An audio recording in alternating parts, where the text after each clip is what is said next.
Ladies and gentlemen, we are live once again for some more NASCAR Chase for the Cup 2005. Cup Series edition for the custom schedule season on tap at the Phoenix International Raceway for the Sandstorm 500K. But not just any race at the Phoenix International Raceway like you might have seen in the premiere with the Busch Series on the Phoenix Oval. No, this is the Phoenix Road Course. We'll be racing on the infield at Phoenix. 500-kilometer race, 270 laps on a road course. This is going to be an extremely long one, to say the least. Last time we were on an infield road course, or Roval, it was the Talladega road course, and for those of you that did not watch that stream middle of last week, it was a wild one, to say the least. We had a NASCAR record and a stream record, 36 cautions in that race. We only had one green flag lap, ran the entire race. And for our driver, Greg Biffle, was only involved in 2 of them, so it wasn't even like it was our fault majority of the time. They were just crashing on their own on different areas of the racetrack throughout the course of it. A lot of debris cautions to go along with it. We'll hope for a cleaner race here tonight. We have ran another infield road course race at the Daytona road course to start the season. In that race, we only had 1 caution. And then the last road course race, we had 36. So who knows how this one's going to be. Maybe it'll be somewhere in the middle. We'll have like 17 or 18 cautions. Who knows? We'll have to wait and see. We'll be starting last. No practice, no qualifying for this one. We're going to try to make it as tough on ourselves as possible. And definitely going to be racing very, very clean, to say the least, in the early going of today's race. But like, share, and subscribe for more daily NASCAR content as we're about to get into this race today. Patrick Shadley, Ashton G, Jared Khalif, welcome to the stream, ladies and gents. Here we go. Green flag is going to be in the air. We are underway at Phoenix. And we are Cup Series racing once again on the channel live. Rusty Wallace on the pole leads the field to the green flag.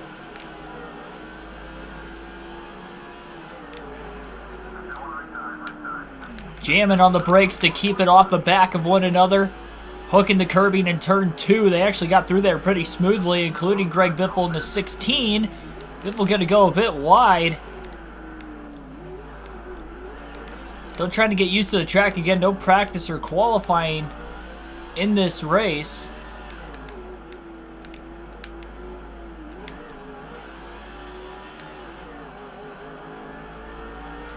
Really just trying to take his time. I did hear the radioactive issues.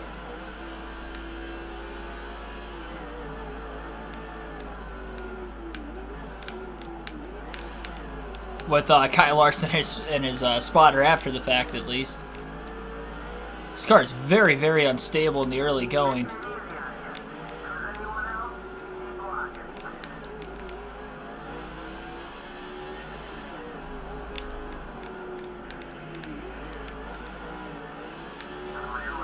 Biffle looking to the outside of Terry Labonte. A little bit of contact as he makes the pass off the final corner. 2 laps complete already. More green flag laps in this race than the last road course race at Talladega.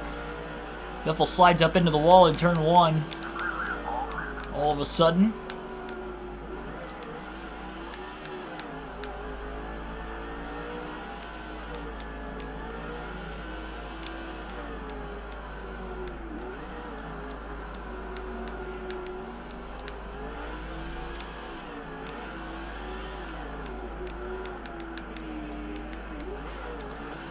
And we'll scrape into the wall as well for Biffle, out for Terry Labonte to make a pass. We'll bump and run to the back bumper of Labonte off that finishing corner once again. Biffle a little on the tight side in turn 1. Kept it off Labonte that go around. We'll drive it deep into turn 2. A little bit of contact made with the 30 car of Johnny Sauter. Sauter trying to cross him back over. Biffle throwing a block. A lot more aggressive nature from Biffle here on lap 4, as he's slowly getting a little bit more familiar with the racetrack. 3 wide, getting back up onto the oval as Kyle Petty nearly went wide, and instead they'll just cycle back down to double file.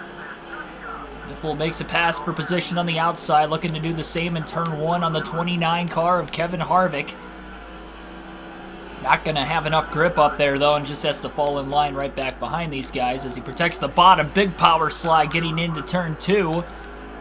And, whoa, Petty went out into the grass there, a bit wide. Biffle making contact on his own as well. The 141 who is on his inside.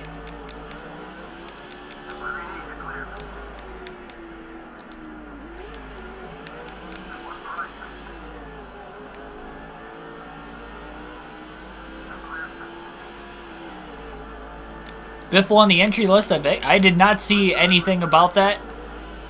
That'd be pretty cool if he was. I haven't really looked into the NASCAR news today, to be completely honest. Since I got off the plane yesterday morning.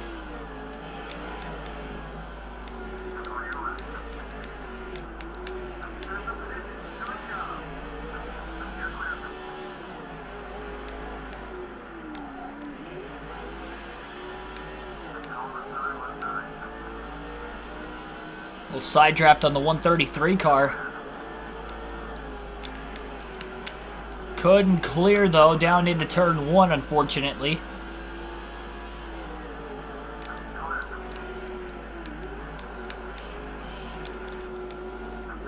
Unsure of what the fuel window is going to be in today's race. Race is shorter in laps compared to Phoenix on the oval, which with it being a road course, doesn't surprise me. It's definitely hard to pass on this racetrack right now. Biffle has been a little bit patient to start things off, but he has only gained 4 positions in 7 completed laps.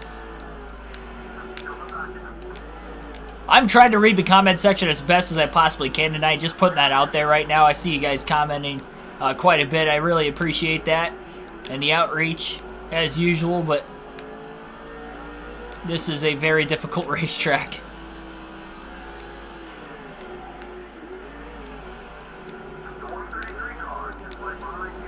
Little contact up ahead between Brendan Gaughan and Joe Nemechek. Nemechek got really loose after the fact. Biffle now to the inside of Kyle Petty for position. Ooh, contact into turn 1 with Petty. Sure, he probably didn't appreciate that. Petty actually rubbed the wall off the exit of turn 1 as well. Oh! Biffle way too deep into turn 2, gets into the back of Kevin Harvick now. Making contact with the 29 car. Biffle hugs the curb on the inside. Could not make his way around Harvick, and again, I'll sit behind him for at least another couple corners. Until he knocks him out of the way again, unfortunately for Harvick.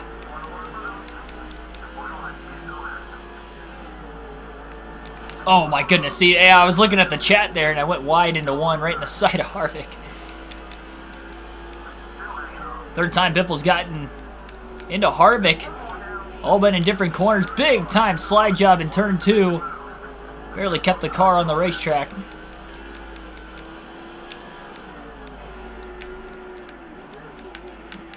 A little loose getting into the downshifting areas. Went in the braking in the corner, almost as if he's wheel hopping the race car.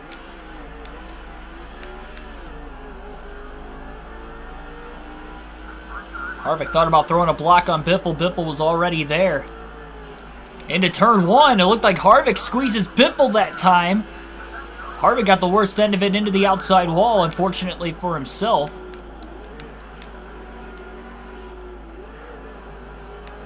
Brendan Gaughan going a bit wide, nearly loses the position out of it.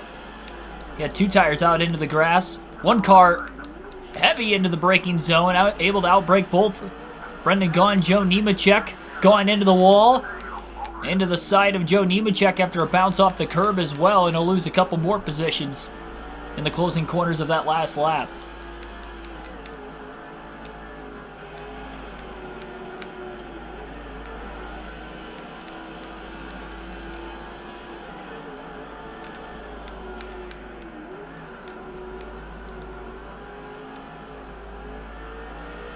Ooh, Biffle got blocked by the 171. Nearly ran into the back of him, had to lock the brakes up at the last second to keep it off of him. This is just a handful, very narrow road course. Maybe one of the more narrow road courses we're going to go to over the course of the season. Knowing we have a lot of these fantasy road courses and racetracks on this custom schedule, Cup schedule.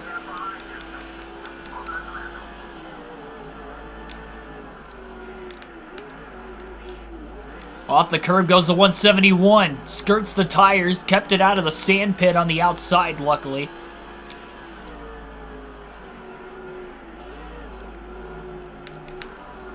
Greg Biffle's finished second or better in each of the first 6 races this year, including 5 victories. Can he keep the hot streak going today on a new racetrack for these teams? It's going to be a big, big question. Obviously, with no practice or qualifying, that hurts as he's starting at the rear here behind the 8 ball, currently sitting in the 14th position. Rusty Wallace has led every lap so far. That's why qualifying had to have been so crucial for him to qualify out on the pole. Looks like Scott Riggs on the 10 car going a bit wide. And he's maybe going to lose a position because of it. Greg Biffle going to also follow the 149 car. Riggs bobbles off the curbing, and that allows Biffle to pull up and clears him for 33rd. Oh, jeez. I was looking at the chat again. I'm having a very difficult time trying to do that tonight.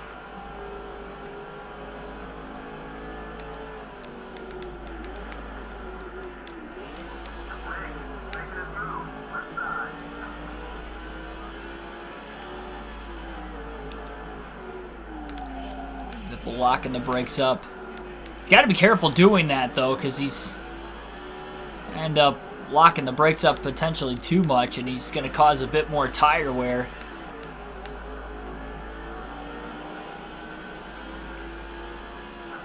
Especially early in the run like this, only 16 laps in. But we don't know how long a fuel run is. Most road courses, it's hard to go 30, 40 laps. This is one of the shorter road courses, though. Oh, man. Almost out into the grass. May have gotten out into the grass just a tad. Still makes the pass on Ricky Rudd in the 21 car. 24 seconds off the lead for Greg Biffle already. Definitely a struggle to get through the traffic compared to the car with the clean air that's just pulling away right now.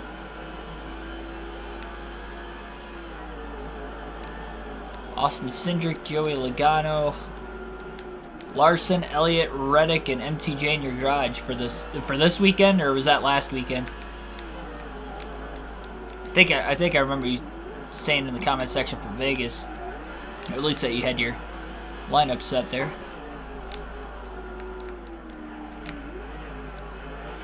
Seemed like good picks to me.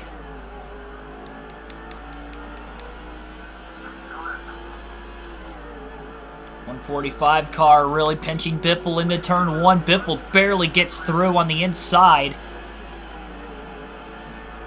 Definitely got pretty narrow. And the 199 of Murphy gets shot out of the way into the sand off of Greg Biffle. No caution. We stay green for now.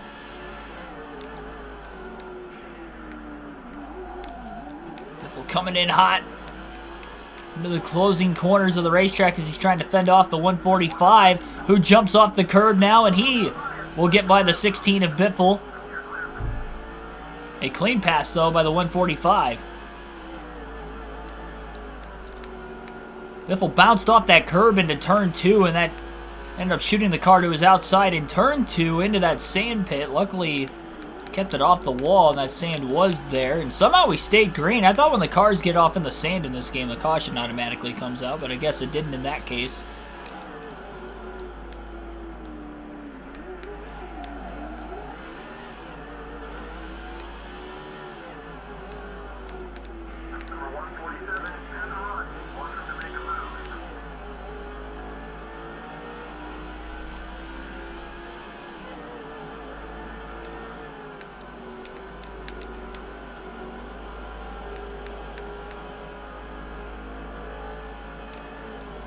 And you still have a chance to win the playoff championship, too, even though you missed a race or two to start this season for the fantasy. But by playing now, you'll at least get comfortable with playing and knowing how it works and you know, how to strategize for when the playoffs start. And because you can only use drivers so many times throughout the course of the season. Then for the playoffs, it resets. But I think last year in the playoffs, you could only use them 5 times, if I remember correctly.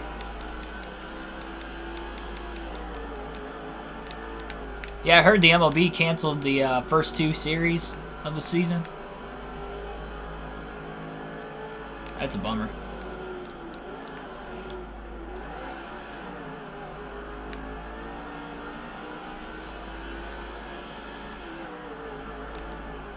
Oh, big block by the 145.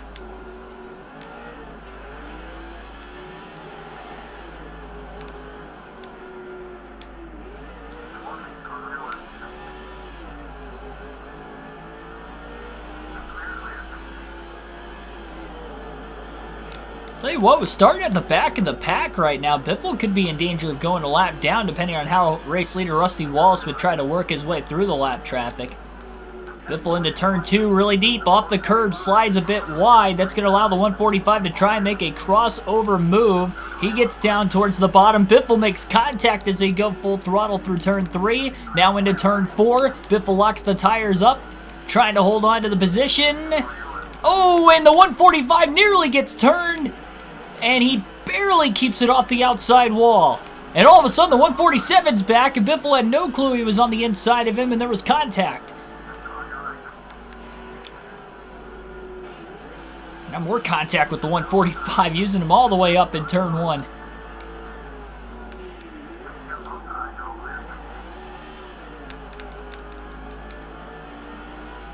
It's the battle for 29th that you're watching right now.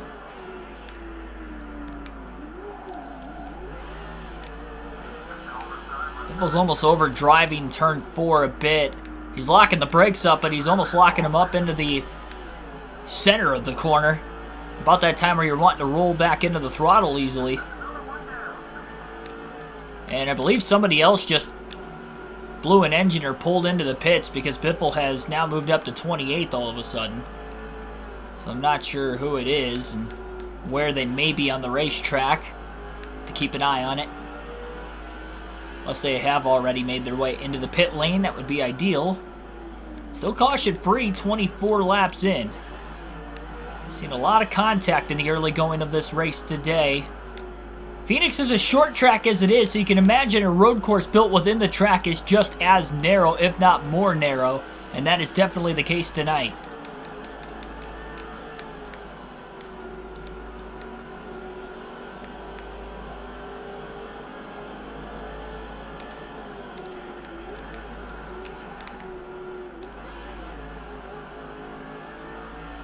'43 car right in front of the Biff.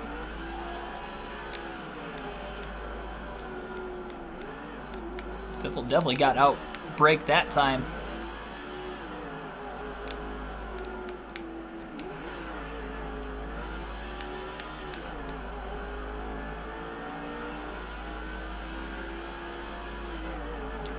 Blocked by the 143 car again. Biffle going to try to back up turn 1.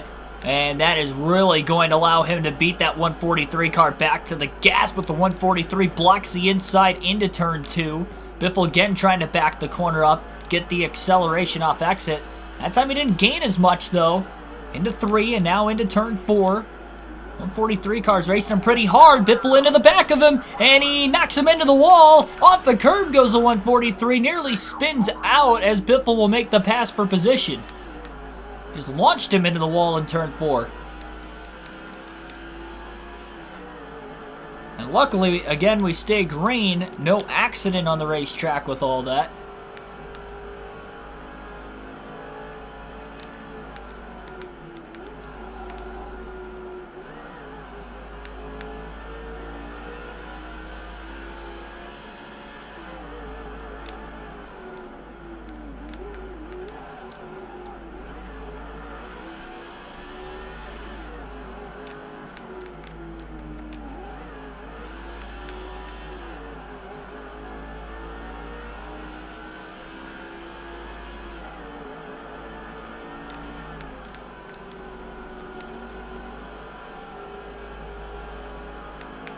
Oh, jeez. Really hard to find grip, really everywhere on the racetrack. To be specific, it definitely seems like the middle of the corner is where Biffle's struggling the most.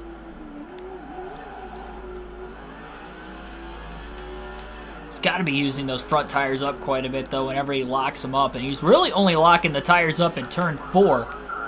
He does beat Casey Kane back to the accelerator, and he'll make a pass on the outside for him for position. And he'll pull clear back to the bottom into turn 1, so that works for Biffle. Up to 26, getting past another rookie. Another rookie right in front of him, the 174, generated rookie driver.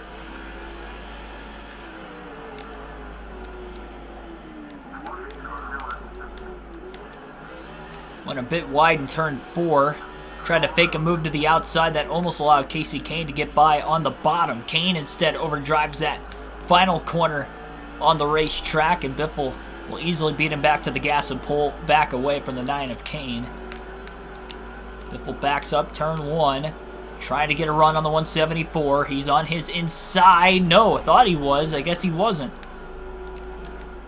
174 drove it deep into turn 2, pulling and reeling back in the 43 of Jeff Green.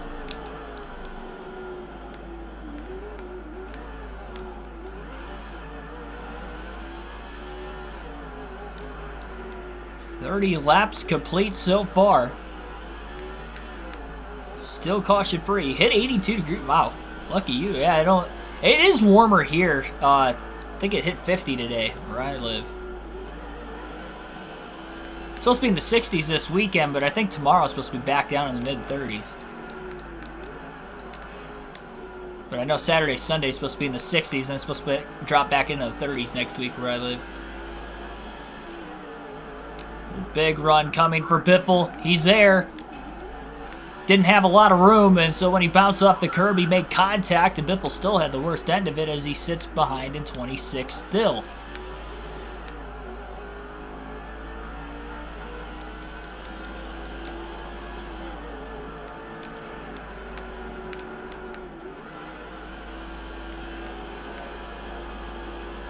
Another run for the Biff. Contact. Into turn 2, and they nearly wreck. And the 174 is out in the sand. He's going to lose a couple positions out of it, but that one was his fault as he was pinching Biffle off. He pinched him off the last lap, and then that lap in turn 2, he pinched him off again.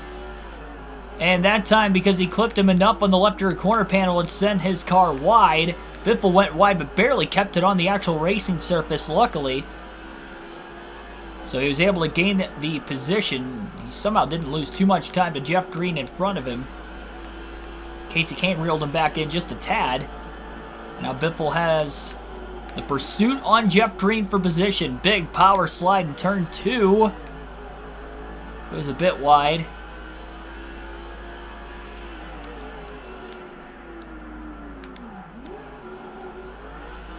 Great corner there in turn 4. Bit of a skid off the curbing though in 5. Into the finishing corner in turn 6. Biffle beats Green back to the gas, it looks like. Biffle on the outside, Jeff Green on the inside. Into turn 1. Biffle getting a bit tight. Scrapes the wall, and that may have cost him a chance to get the position on Green. Still looking on the outside in turn 2. Oh, off into the grass go both drivers. Biffle had to get back on before he got into the wall. Making contact again with Jeff Green in the process. But he will make the pass for position for 24th. A little pass on the grass, if you will.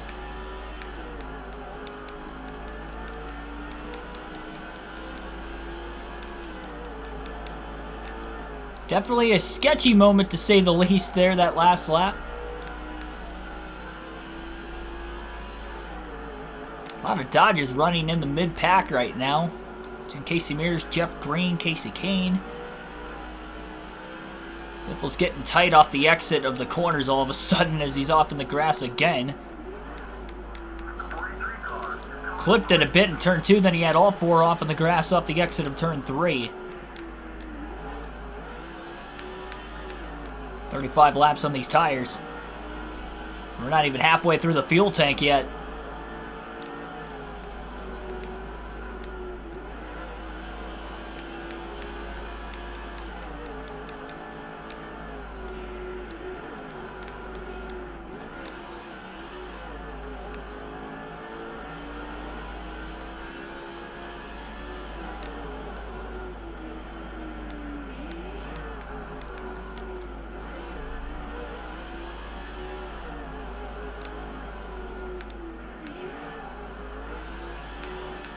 Biffle into the back of Mears. Actually helps Casey out. It launched him further ahead of the Biff. Pulls the block into turn 1. Biffle gets the run off the exit of the corner, beats him back through the shifts into turn 2, into the braking zone. Contact, Biffle overdrives the corner. Mears goes a little bit wide into the grass, not all the way out into the sand though, as he gets back onto the racetrack, just losing the 1 position. Biffle has made his way halfway through the field, 23rd now after starting last, but it took him 37 laps to do it, and he's still 23.5 seconds off the race lead. And speaking of the race lead, we have a new leader for the first time today, assuming this driver can lead back to the start-finish line, and that would be Dale Earnhardt Jr. So Jr. leads at the Phoenix Road Course. 5 bonus points for him leading his first lap of the race after Rusty Wallace led the first 37 laps of today's race.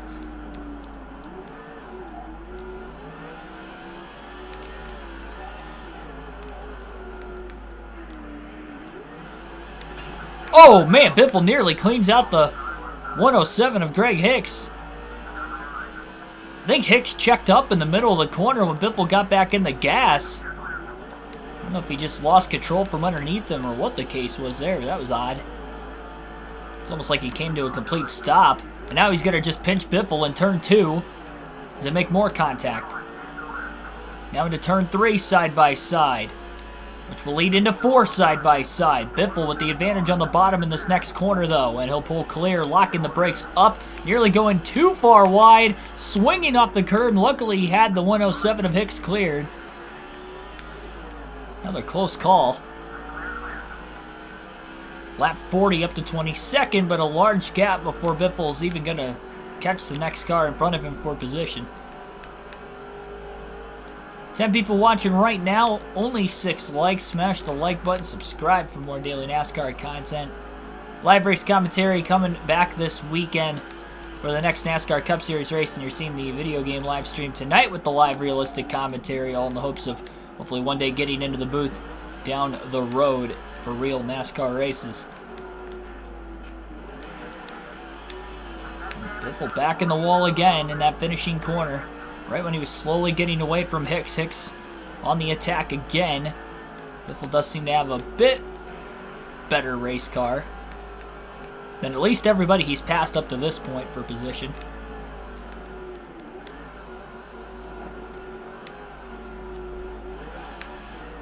Man, even clipping the sand in turn 2 that time, and that's going to cost him because now it looks like Hicks is going to make the pass.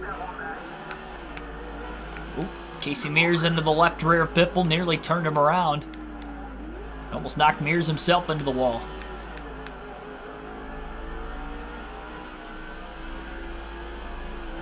Oh, you got a round of golf in again. Yeah, the only golf I've been able to play so far was the 9 holes I played in Atlanta on the way down to Daytona. Just when I've been on the road at these tracks, I haven't really had much time to... I didn't even bring my clubs with me to Auto Club though, because I didn't have a sealed bag big enough to take on the plane.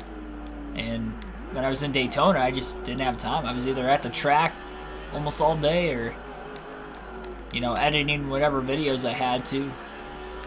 Pretty much every day I was on the road except for Thursday before I got to the track.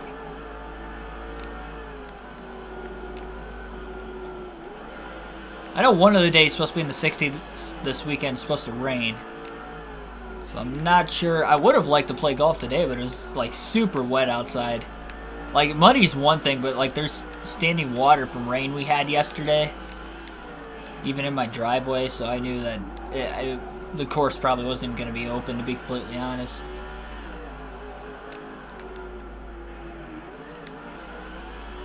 With another run to the outside of Hicks. He's just going to blow right by him on the outside lane that time around.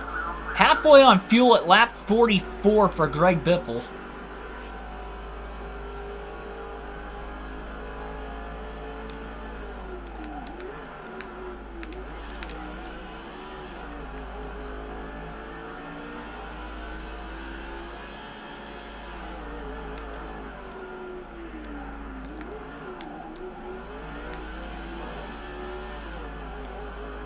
was one of the cleanest laps Biffles ran in quite some time. Well, right when I said that. A little too early in saying that. Now he ended up in the wall off the outside of turn 6. Punching it back into the gas just a hair too soon, and now he does it again in turn 1.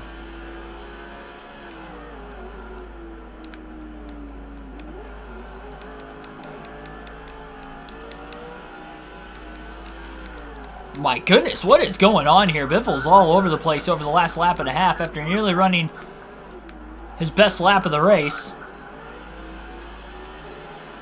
Followed by probably his worst lap of the race.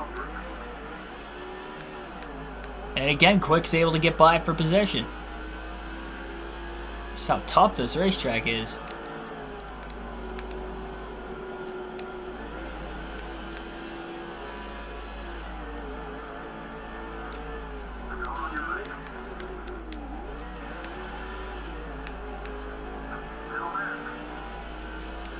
Ooh, contact with Quick.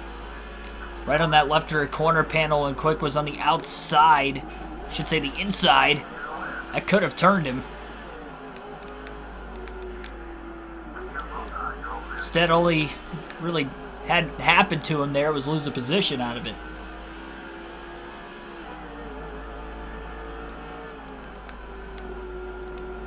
At least you're able to get to the golf course already this season. That right front fender's in the red all of a sudden for Greg Biffle. We're only on lap 47.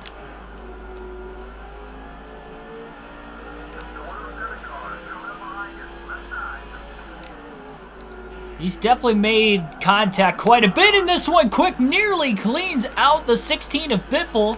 Biffle did not appreciate that, and he tries to turn Quick into the wall. Hard goes Quick. A little payback from Greg Biffle to Greg Quick in the 107 car. No caution as we continue to stay green. That was with intent from Biffle's behalf, at least.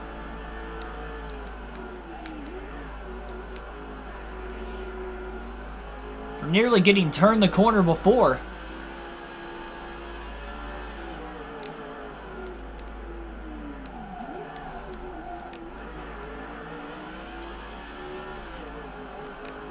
My favorite driver growing up was Greg Biffle. I was kind of rooting for Dave Blaney, though. I'd probably say he was number 2.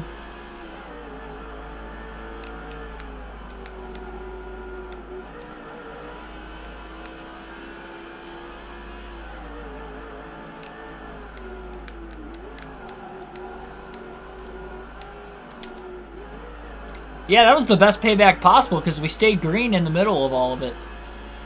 The best thing was that it was on the left rear corner panel, not the, or sorry, the left front corner panel for Biffle's sake, and not the right front.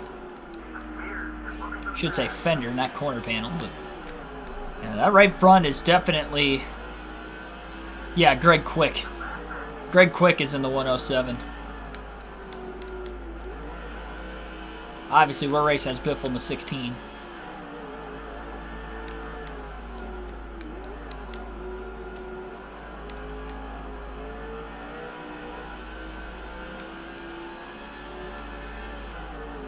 Biffle is just struggling with his race car.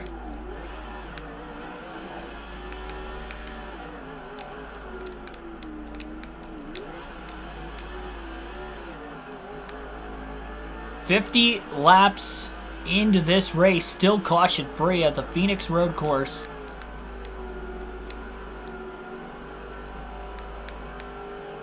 Is it Greg?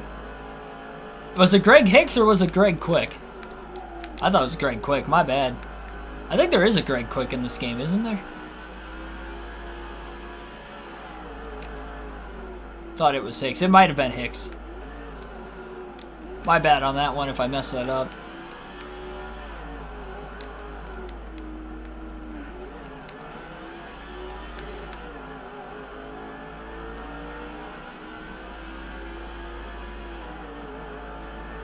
Not used to running with the mid-pack generated drivers in this game. Not this season, at least.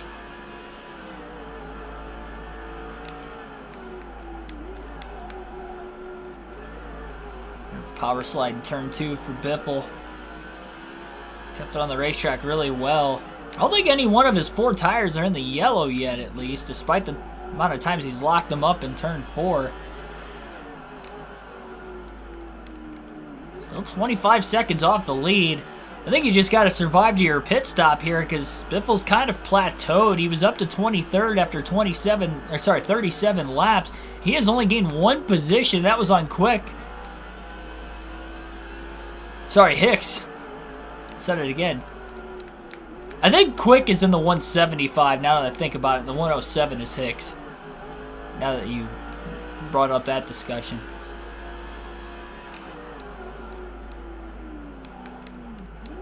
Oh, that's pretty cool going to Daytona for the Supercross series.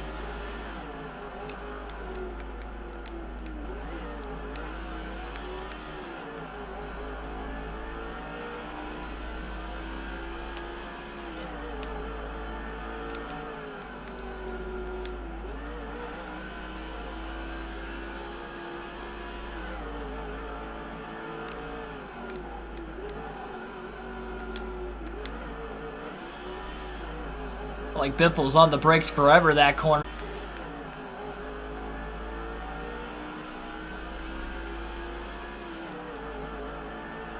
Biffle's still going to take this run as long as he possibly can before having to pit so we get a good read of exactly how far these guys can go on fuel. I don't imagine this race is going to stay caution free. The amount of contact we have seen in this one just doesn't seem likely to me. Good set of corners for Biffle that time. All the way through turns 2 and 3. Locked him up a bit in turn 4 again, but still closes on the 25 of Brian Vickers, another rookie in front of him. So most of the rookies struggling on this new road course. I think the newer tracks would be the great equalizers for them. All the veterans, much like the young drivers, would be going here for the first time, but they have struggled today. Biffle with a run on Vickers. Trying to back up turn 2. Oh, he got it to stick really, really well. Wasn't really able to gain on Vickers, though.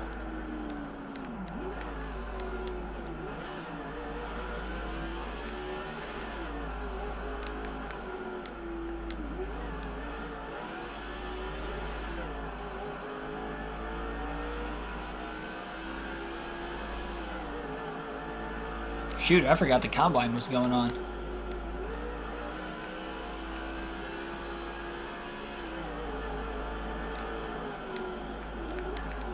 That completely slipped by me. I usually don't watch it though. I'm aware of it going on normally though. There's very few, you know, like skill competitions, I guess you would call them, that they do that actually can somewhat portray what they can do on the field. But the fact that they're still doing it in non-football gear that they would be wearing, you know, on Sunday, I never understood that. I never understood why they don't just, like, throw pads and a helmet on them, even if they're not actually hitting, just to get the feel for how they can exactly, you know, run routes with that stuff on or block with that stuff on. Like, even that would add just a bit more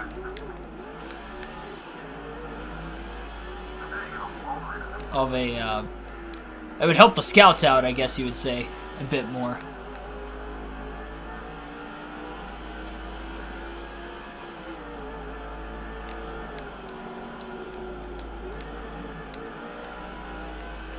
Oh, that's cool. You've seen it a few times. Yeah, they were advertising that a lot during Speed Weeks last week. I didn't realize it was that close after the 500 that they ran there. I know I've seen it on TV a few times before, and it was during the winter, but I never realized it was like that close to the 500. And Biffle closing in on Brian Vickers. Big run to the outside of Vickers off the finishing corner. And clears him with a nice clean pass. So well done for Biffle. Finally gains a position. That's only 2 spots he's moved up in the last just over 23 laps, about 24 laps. It's taken him to make 2 passes for position. Closing in on Robbie Gordon and the 31 car ahead of him now.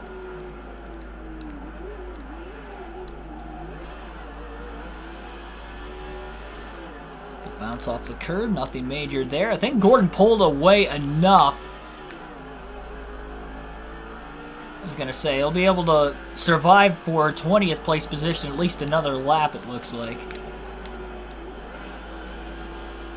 Biffle through turn 1, gets into the wall a bit off the exit of the corner. Very lightly. Just got back in the gas a bit too soon. Oh! Robbie Gordon got a little sideways. He clips the grass on the outside, giving Biffle a run to the bottom into turn 4. Biffle drives it in deep, locks up the brakes, clears Gordon with a clean pass for 20th place. So Robbie Gordon makes a mistake the exact next corner after Biffle made a gradual mistake in trying to run him down for position. Still 209 laps to go yet in this one. And from the sounds of it, sounds as if some of the leaders are pitting. Dale Earnhardt Jr. is on pit road as we speak. Very interesting. He is pitting very early. I'm not sure if that's a scheduled stop or maybe he had an engine failure. I don't see anybody else that came in after him. What a tough break for Dale Jr. if he's out of this race. And now that we get closer through the field, it looks as if he is not the only driver pitting. Now there are a lot of drivers coming into the pits for the first pit stop of the day at lap 62, coming to lap 63. But Biffle will stay on the track quite a bit more. I think he still has over a quarter tank of gas left, so he doesn't feel an incentive to have to pit right now.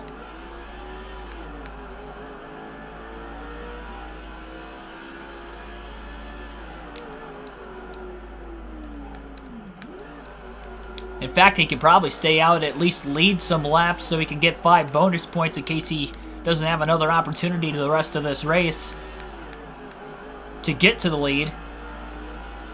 Or maybe he'll even get lucky and we'll get a caution and he could trap most of the field a lap down.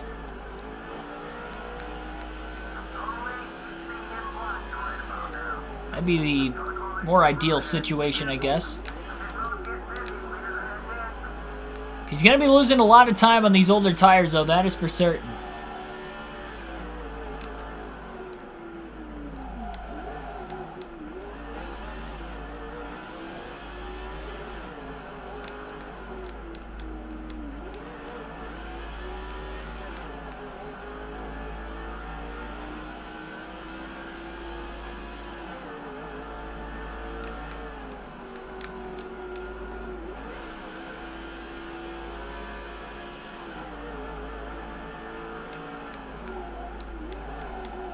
Oh, big power slide in turn 2. Biffle just kept it out of the sand. He clipped it with his right side tires once today, but that's the only time he's even flirted with it.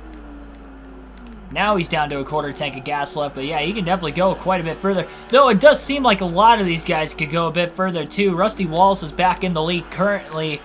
Biffle looks as if he'll get back inside the top 10 this lap with more cars in the pit lane, and that is exactly the case. Lap 66, he is up to a race-high 10th place position. On overall speed, though, he's only been as high as 20th. He's definitely been passing a lot of cars over the last couple laps since they've come into the pits, at least 10 of them.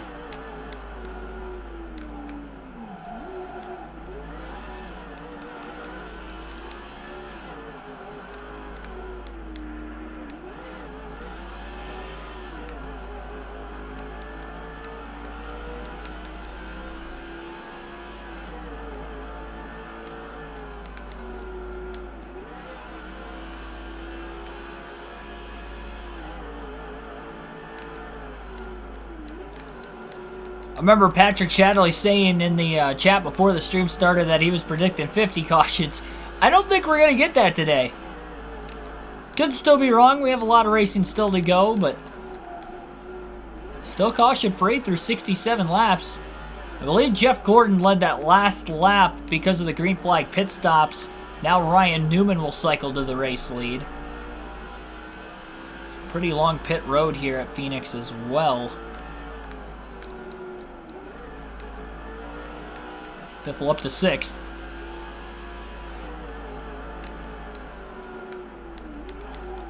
He's definitely going to stay out as long as he can. That'll help him lead as many laps as possible, as well as get the good range on fuel. If they're all pitting so many laps before Biffle, is it possible Biffle can make it on one less stop than everybody else, especially if this does somehow run caution-free? Now, we haven't had a caution-free Cup Series race on the channel. In the first 6 Busch races, 2 of them have gone caution-free, but in the Cup Series, we have not gone caution-free in a race yet through the first 6 on this custom scheduled season. So we'll just have to wait and see. Scraping the wall off the exit of turn 1 for Biffle. Biffle has now taken the race lead at lap 69. It'll be official when we get back to the start-finish line as he locks the brakes up a ton. Had to go all the way down to 48 miles an hour to get the car to turn that time. He was going in so hot. On corner entry, Brian Vickers trying to get back on the lead lap. He's the first driver 1 lap down on fresh tires behind him. 5 bonus points for Greg Biffle leading his first lap of the race. So Biffle has now led a lap in each of the first 7 races this season as he continues to lead as we speak, at least for the first time today. And again, who knows, maybe we get a caution, he could pit then. Road trapping about half the field a lap down. I mean, he was racing right around Vickers before the green flag pit stop started. I believe Vickers was in 22nd. Gigantic bounce off the curb for Vickers. Somehow the 16 and the 25 never made any contact. I guess that worked out for Brian at least. Oh, Biffle's going to get into the wall in turn 1, over driving that first corner. And here comes Casey Mears all of a sudden. Mears is going to go wide. I thought he was going to get out into the sand. Instead, Biffle was the car that actually went wide. Mears and Craven back on the lead lap. And Biffle clips the left rear of Ricky Craven just a bit there. Some contact. Biffle's lead is down to about 5.6 seconds over, if I had to imagine, either Dale Jr. or Rusty Wallace. Probably Dale Jr. He was not only the first car to pit, but he was also in the lead when he pit. Guess on a road course, when you have the lead, you don't have to worry about going a lap down short pitting, so not a bad idea to do so. Just the back half of the pack is really the only cars that have to worry about it at all.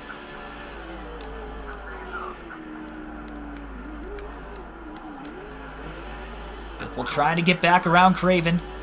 Craven bounces off the curb, and that actually allowed Biffle to pull clear. Oh, Jeff Green overruns the corner. Either that or that was intended to go that far wide to make sure he was going to have Craven clear off of turn 6. Billy's predictions, 5 cautions in this race today.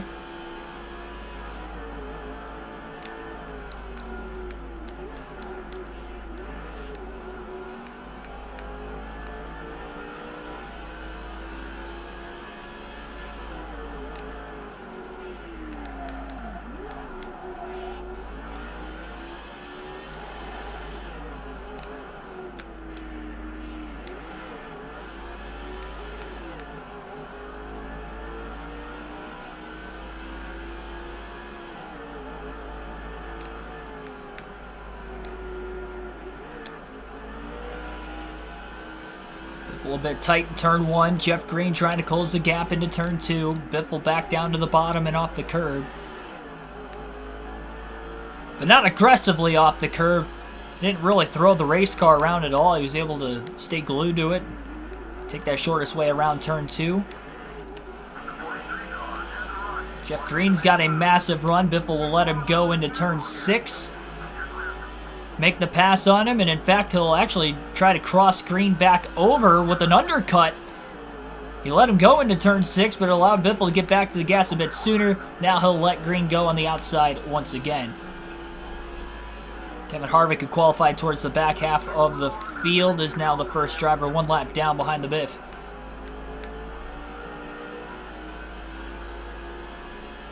Still a little less than a 4-second lead for Biffle. This will be his 6th lap led of the race when he gets back to the start-finish line. He only needs to lead 13 laps today to already eclipse 600 laps led on the season in just the first. Well, this is race number 7 as we speak. And honestly, if he can hold on to the lead long enough before he has to pit, I think he will get those 13 laps led during this fuel run.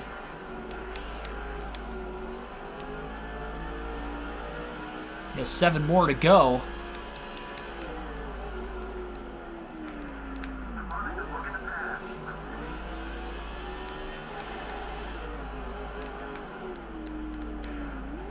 Davion West, welcome to the stream.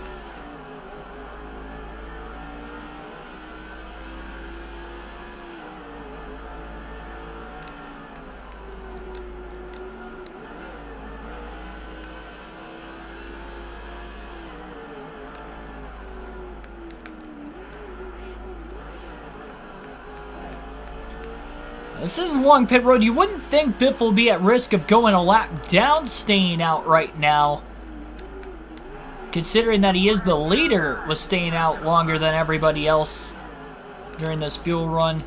But at the same time, I wouldn't be so certain, considering how much faster everybody else is. He was 6.8 seconds ahead of second place. Originally, at least.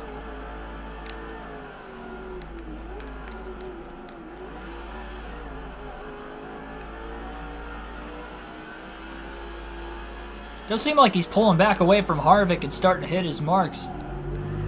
A little bit better during this finishing opening tire stint. Slides back up onto the oval. Again, closing in on Jeff Green. Turn 1 seems to be where he's at his tightest, at least late in the run. Oh, Jeff Green had to lift off the exit of turn 1 as he almost got the wall, allowing Biffle to get to the inside in turn 2. Contact in turn 2.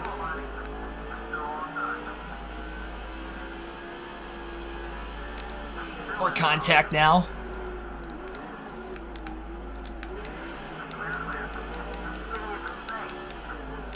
Biffle able to hang on.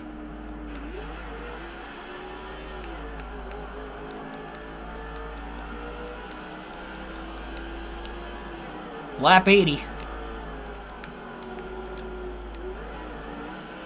Biffle's led for 11 laps, 2 more to go, and it'll be a 600th lap led of the season.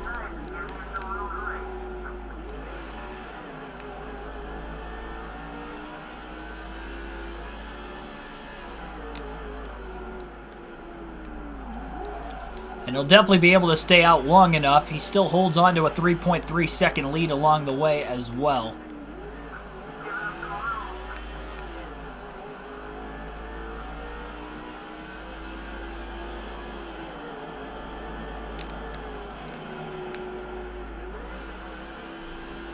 Great corner through turn 1 for Biffle.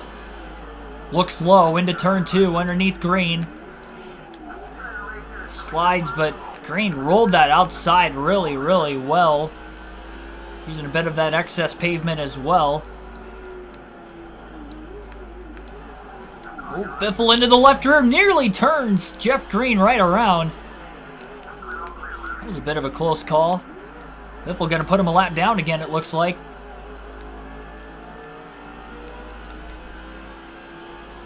Accidental contact.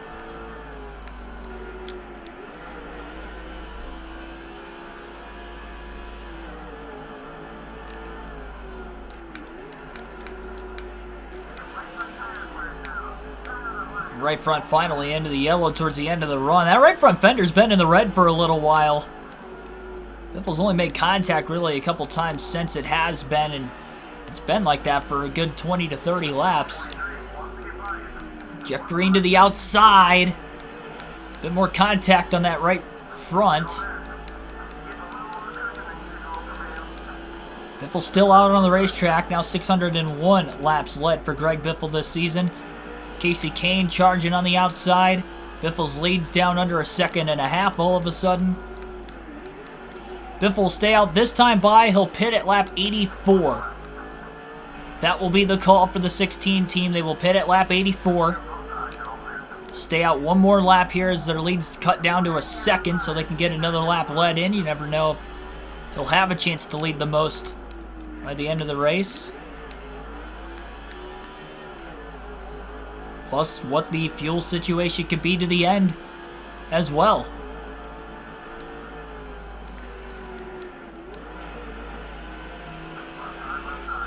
Biffle again in the wall.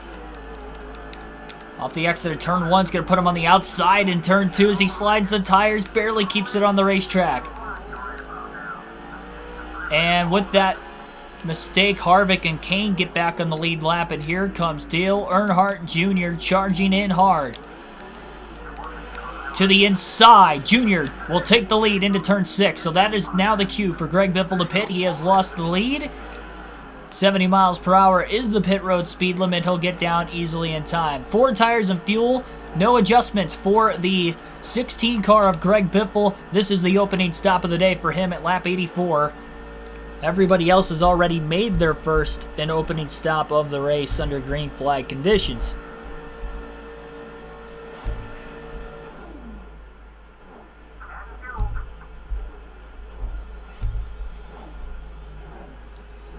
Mr. Clean Crew going to work once again. Oh, and a mistake for the Mr. Clean Crew on the right front tire changer, slipping, trying to get back up after already changing the right front tire. I just noticed that these guys don't wear gloves. The Mr. Clean Crew, at least. Back up onto the racetrack goes Greg Biffle, and it looks like he is barely going to be able to stay on the lead lap. Oh, maybe not. He's getting up to speed, and Dale Jr. will pass him on the outside. So Biffle is a lap down in 24th. He stayed out of the pits for a while there, and it costed him. You see Harvick and Kane making a bit of contact into turn 4, so Greg Biffle is the first car 1 lap down. So he tries to get around Dale Jr., beats him back to the accelerator, and look at those 15 lap pressure tires for Biffle. Actually, probably closer to 20 laps on Dale Jr., because he was the first car to pit. And Biffle's quickly back on the lead lap now, but he is, unfortunately for himself, 38 seconds off the race lead. So he's got some catching up to do for sure, but we'll see how much the fresh tires can really help him out here.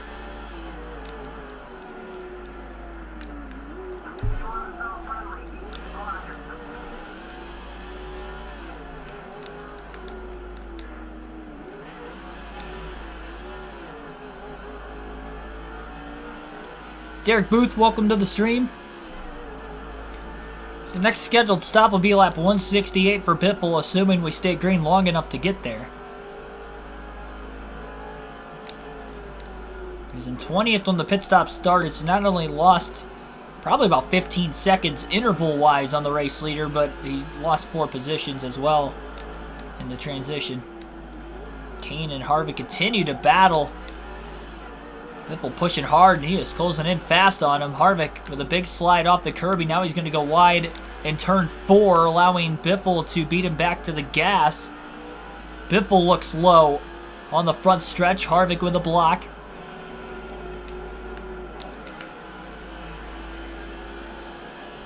Biffle backed up turn 1, trying to get to the inside. Oh, Harvick threw a terrible block, and he's off into the sand.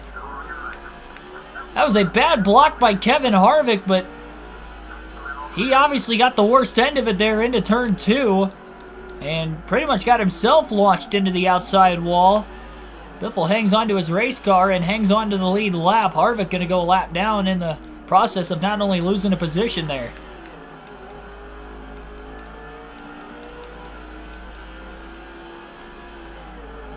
My thoughts on the next gen car, I mean, so far so good. Outside of the tire problem, and teams will get over the small bugs with the race car with the mechanical issues we've been seeing so far. That's just kind of a growing pain. And I guess the tires are, you know, kind of a growing pain with the, you know, situation too. But at least with the tires, that's something that's something's gonna have to get changed there as soon as possible. So we don't see guys losing 3, 4, 5 laps. We've been on a 2-mile racetrack or bigger though, with having these tire issues. Just wait until we go to a track like Martinsville or Bristol if they don't have this tire situation figured out. You're going to see drivers lose like 10 laps before they can, you know, get the car back on the track just because of a flat tire.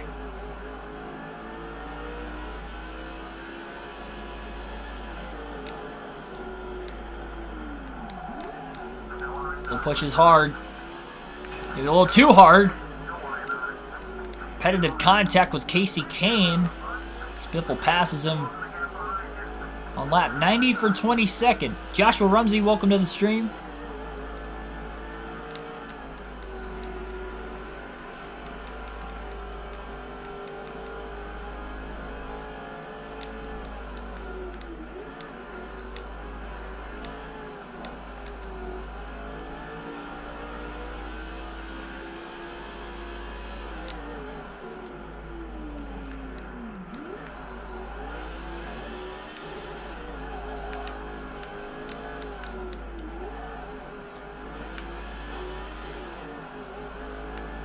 I will say these curbs have definitely been really treacherous today. You've been seeing cars jump off of them and rock into the side of somebody else. Not every time, but most of the time.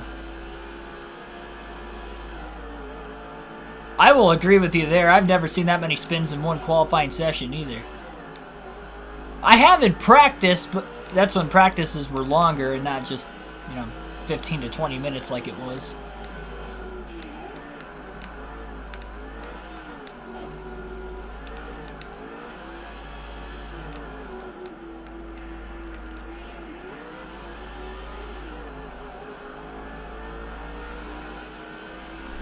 But yeah, we've seen instances of, I guess, really, as far as racing itself goes, on 3 separate racetracks, all different from one another. One super speedway, one short track, and, one intermediate so far. We haven't seen the road course races yet.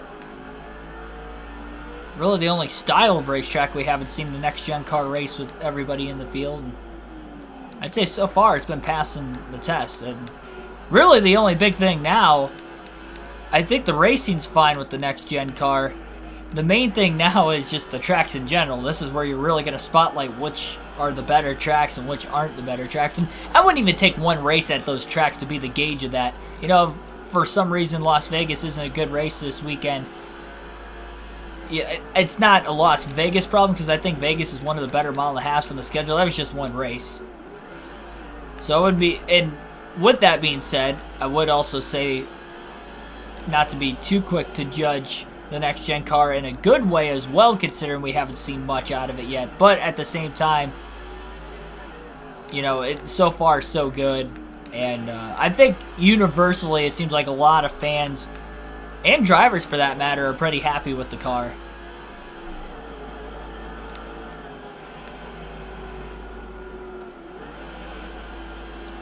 People sat and wait behind Jeff Green. Beat him back to the gas, looking to make the pass in turn 2. Off the curb goes Biffle, and off into the sand goes Biffle. As Kane rumbles through to make a pass for position on Biffle as well. That was a big mistake for Biffle, and he nearly got stuck.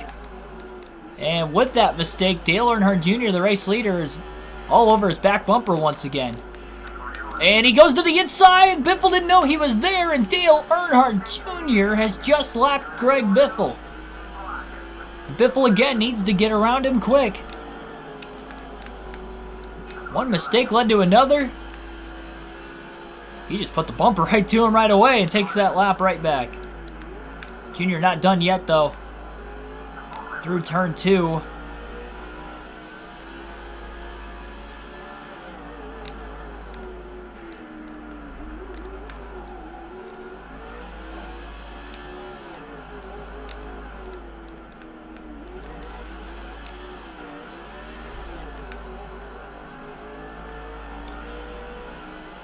Will hit into the wall off the exit of turn 6, costing the Biff.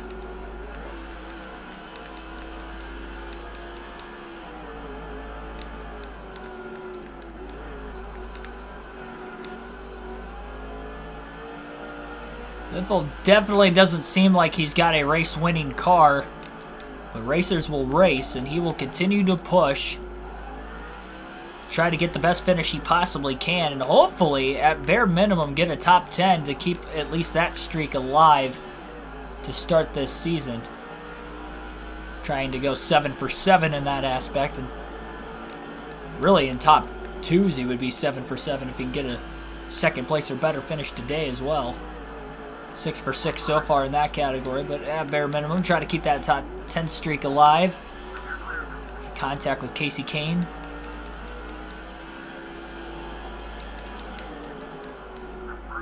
Drives it deep into turn 4. Biffle will make the clean pass on Kane. In turn 4, Kane went a little bit wide. Biffle has a run on Jeff Green in the 43 car. Remember, Biffle does have a bit fresher tires than these guys. And they'll even out at a certain point during this run. Barely making the pass on Jeff Green, kind of squeezed him into the wall. A little bit of contact, and Green did kiss the wall off the exit of turn 1 in return.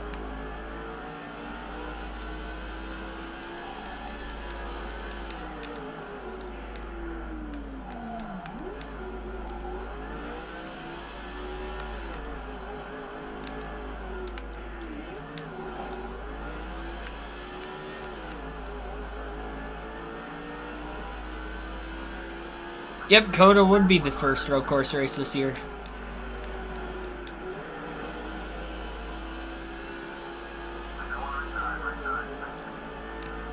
Big move made on Ward Burton. Little slide job in turn 2. Definitely the most banked corner on the racetrack. Be that second turn. Burton not done fighting yet. Biffle squeezes him though. So get back up onto the oval. Biffle holds on to 20th.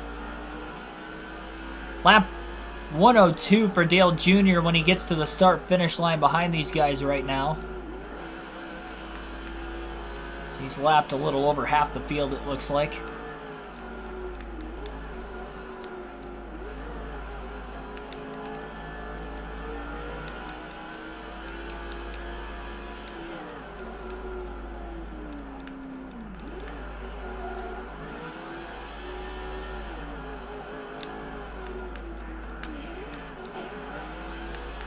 Biffle to the outside of Casey Mears for 19th, makes the pass.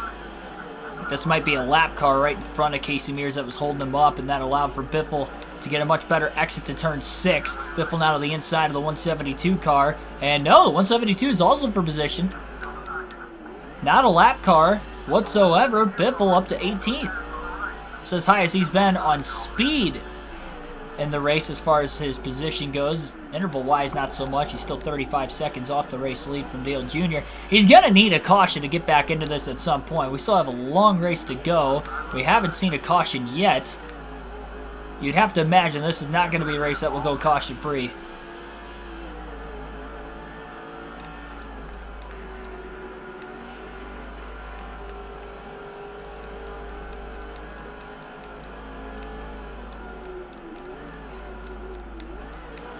Looks like Biffle overdrove turn 2 a bit.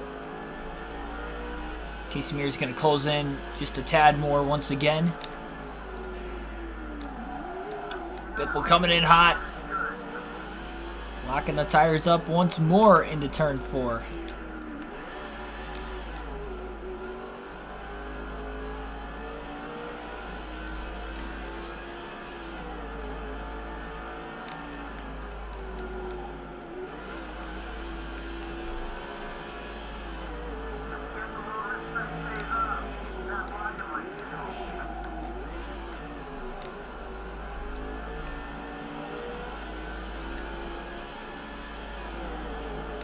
He's got a massive run on Vickers. Blows by him in turn 4. Another pass for position. Vickers must have had a pretty good pit stop during the green flag cycle. Up to 17th.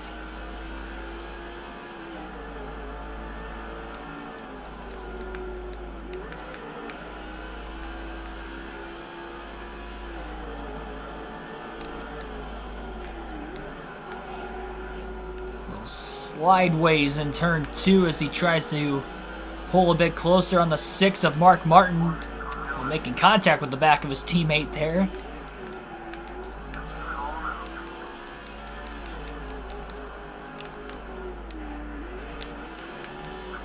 through turn 6. Biffle blows around Martin for position on the outside. As his teammate finally lets him by. A lot of passes for position here recently after Biffle really went a long time without really passing anybody or pulling away with positions.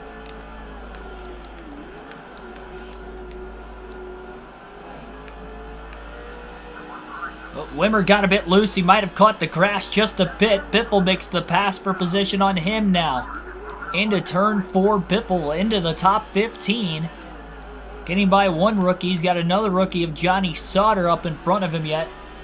And the number 30 AOL card for Richard Childress Racing.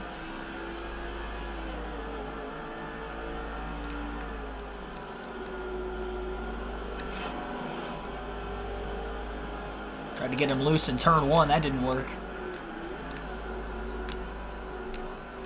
Great corner through turn 2, though, for Biffle. Has a run on Sauter, who is a lap down. Oh, Biffle coming in hot. Oh, and he's in the wall. Caution is out for the first time today. Greg Biffle has cracked the outside wall,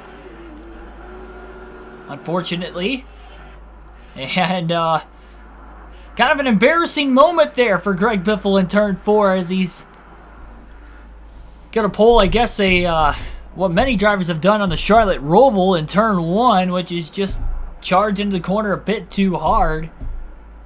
And he tried to stay out of the way, but we ended up getting a caution before he was able to pull out of the way. So with the caution flag being our first of the race, Greg Biffle will pit along with some other drivers, but not everybody is going to pit this time. 4 tires and fuel, second stop of the day for Biffle and everybody who is going to pit right now. Looks like Jeff Gordon will be the leader as race leader Dale Jr. also comes into the pit lane at lap 110.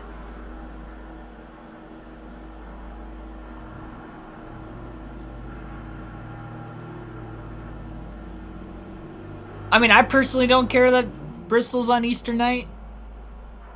I get why some people, would be upset about that if they have, family plans and can't watch the race because of that, but I mean, I'll be at the track in person. So as far as, my sake, yeah, I mean, it stinks not getting... We might still do the holiday, just not on that Sunday. Like, maybe we'll do it the week before, the week after I get back. But we'll find a way to still, get the family together, I'm sure. So it doesn't really, in that aspect, concern me any. Lucky not to DNF. Yeah, I didn't hit the wall very hard. I got it slowed up quite a ways before I hit it. The right front fender wasn't in the red anymore at the time of me making the contact with the wall as well. Green flag is back in the air. Looks like Dale Jr. back in traffic for the first time really today.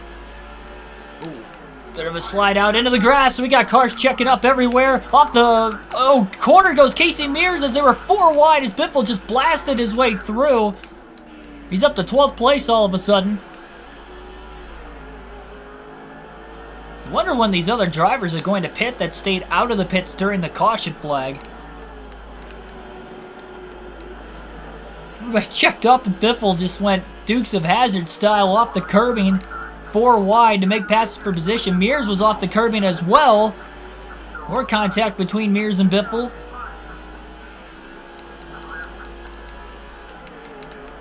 Oh, Labonte pulls down. Biffle coming in hot. 3 wide again into turn 4 as he barrels his way through. Trying to race his way up to the leaders. Reese Stallcup, welcome to the stream.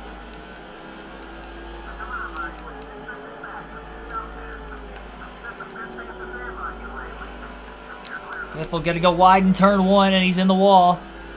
Back down into oh jeez. Over drove that corner. Wall trip into the right rear of Biffle.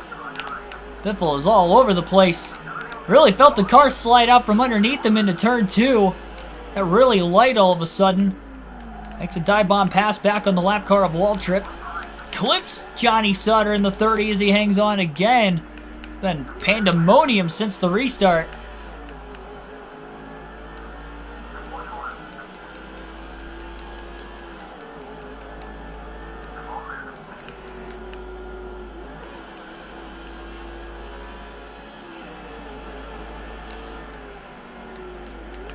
Biffle up inside the top 10 on speed now, up to 9th place.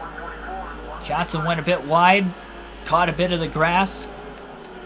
174 checked up right in front of Biffle. Everybody keeps checking up into turn 4, it seems. Biffle gets through with a bit of contact. Oop. Okay, a little bit more. Pass for Jimmy Johnson was for position. Now Biffle's up to 8th place. Jeff Gordon has led every lap since the restart, at least.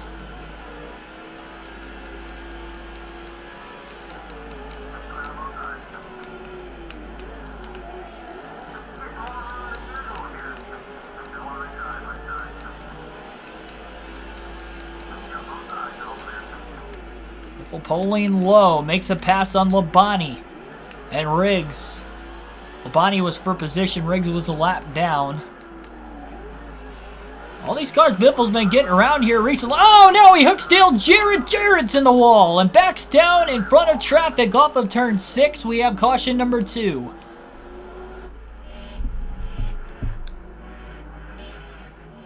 I'm not sure how those two made contact off the exit of the corner.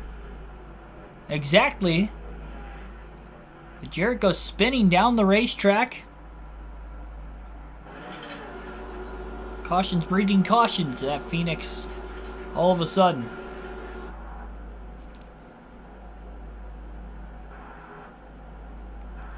And we'll have more drivers. I don't know if anybody came into the pits or not. Nobody in front of Biffle came in. He's still in 7th. Green flag back in the air. Trying to get to the inside as soon as he can on the restart. Not going to happen, though. Contact with Johnson's going to send him wide. Oh, Jimmy gets into the side of Biffle, stacking everybody up off the exit of turn 1. Goodness, he's got a massive run coming for himself right now. That could have been a lot harder contact with the car in front of Biffle that time.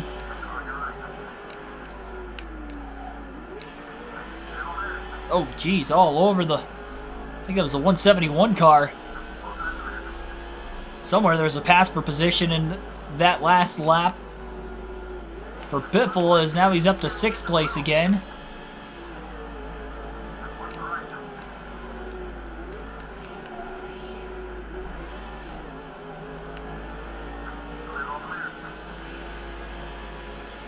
Biffle staying low.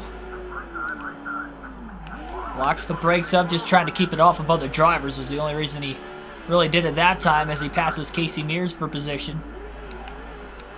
Back up onto the oval, squeezes underneath Ryan Newman, trying to make a clean pass on him for 4th. And it looks like he's got it all clear into turn 1.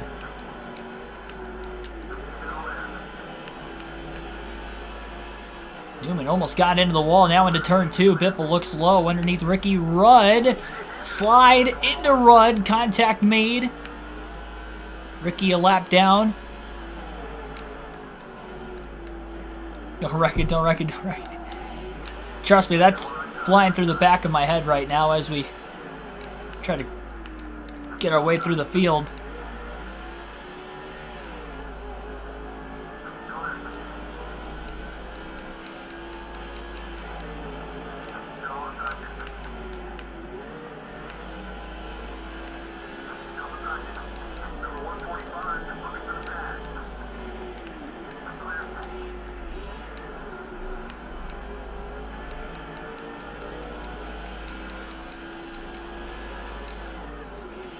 Kurt Busch blocking his teammate Greg Biffle. Biffle going to try to race his teammate cleanly.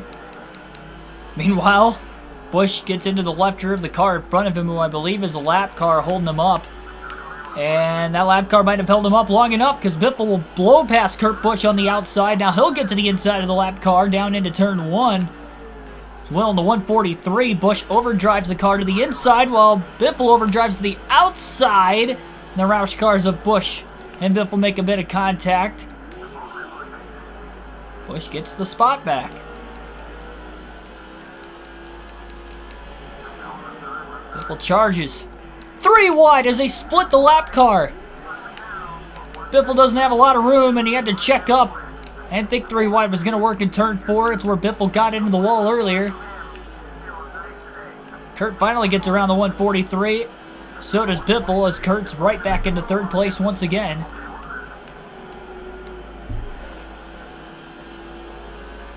Great corner for Biffle in turn 1. Out to the inside of Busch for third again. Into turn 2.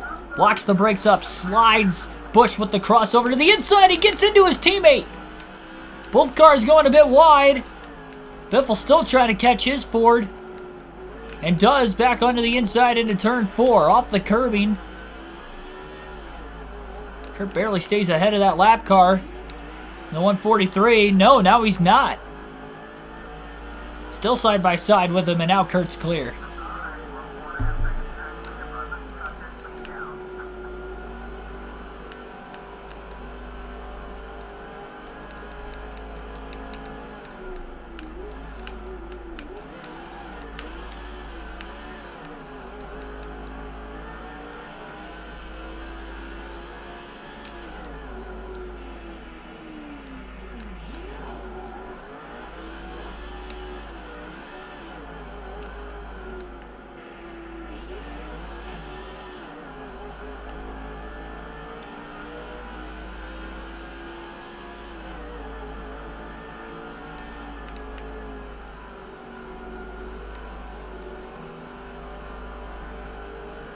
I think there's one lap car that is running between race leader Jeff Gordon and then second place driver Rusty Wallace.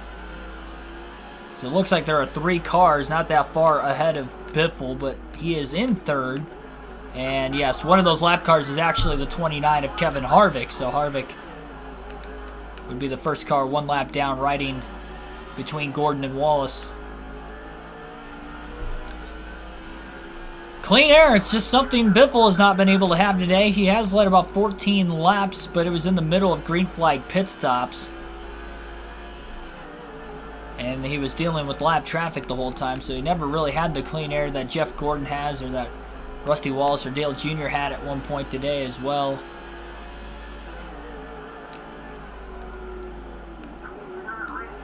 I think that's what's allowing Gordon to pull away, because Rusty Wallace seemed to be really good early. Biffle into the left rear of Wallace, stagnating the run by the 16.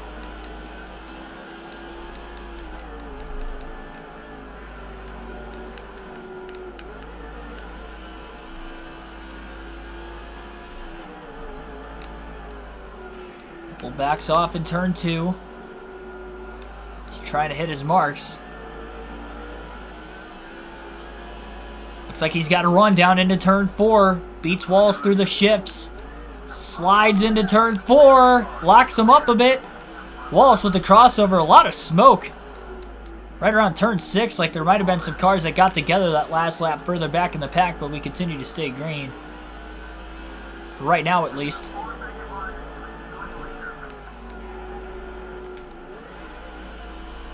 Biffle again with a run on Wallace to the inside, side by side, into turn 2. Biffle drives it deep. A little too deep. He's off in the sand. I think he would have been fine, but because he clipped the curbing, that's what actually costed him the position. And he also loses another spot to Kurt Busch in the process. So that's the 3rd time Biffle's been out in the sand, but the 2nd time with all 4 tires today in turn 2.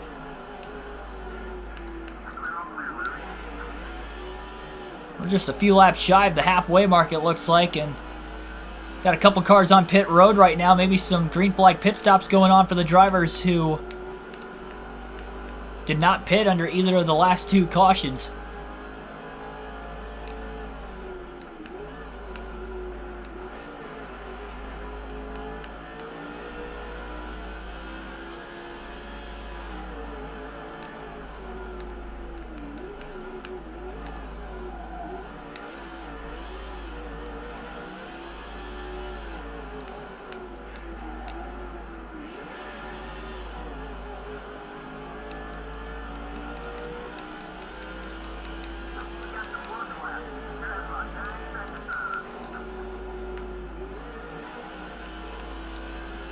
Jeff Gordon still staying on the racetrack. I believe all 3 drivers for position ahead of Greg Biffle still have to pit, so Biffle should cycle back into the lead here pretty soon. Oh my goodness. Completely blowing those corners. He almost ended up in the wall. Gonna allow Ryan Newman to make a pass for position.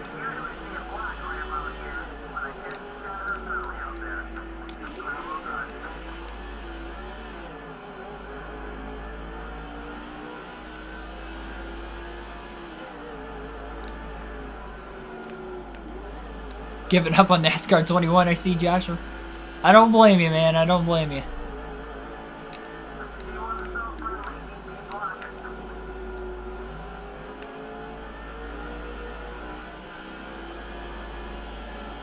Big run for Biffle.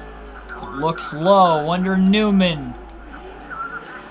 They actually made it through turn 4 without any contact, but Newman does hold on to the position.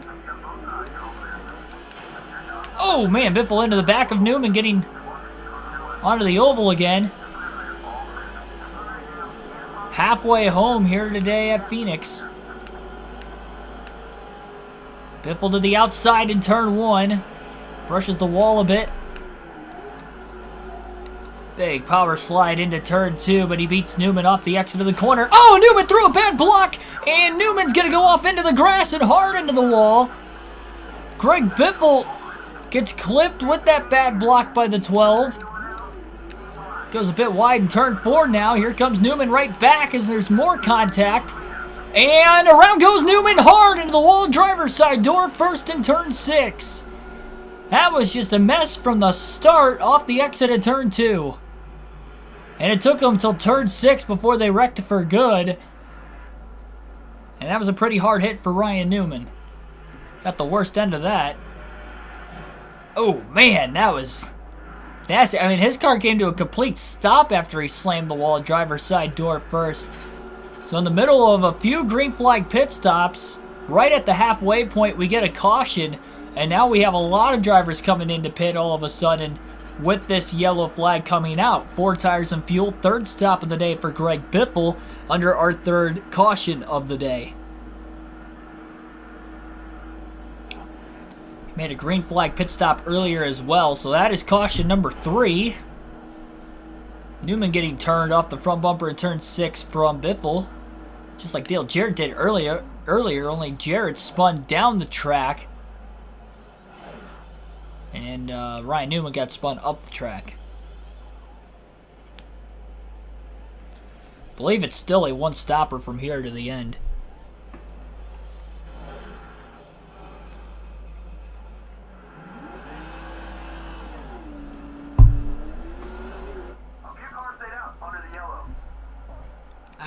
I think everybody was pretty much disappointed in NASCAR 21. I mean, hey, if you like NASCAR 21, more power to you, but I'd say most people are in a league of their own. I would agree with that. And green flag back in the air. Biffle on the outside in turn 1, as is everybody else. Marlin making a little bit of contact with the outside. Biffle just needs to get back down to the bottom.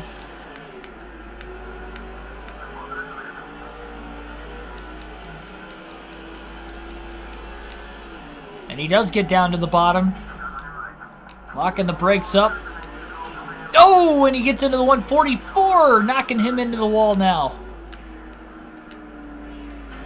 Oh, he just turns the 107 of Greg Hicks. How did that happen?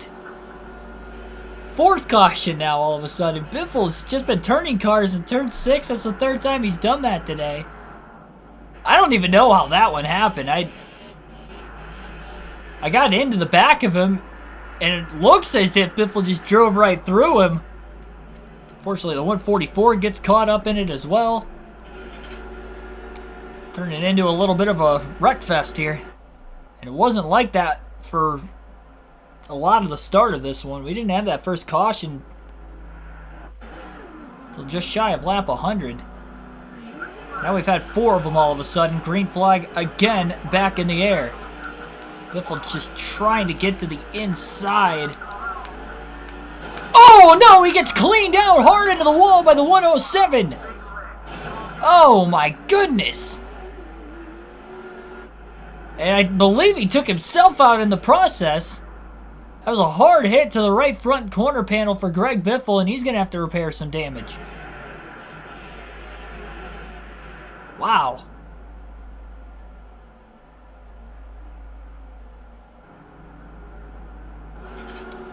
We'll make that caution number 4. It's not even going to do anything here except for repair damage on that race car. That was a nasty hit.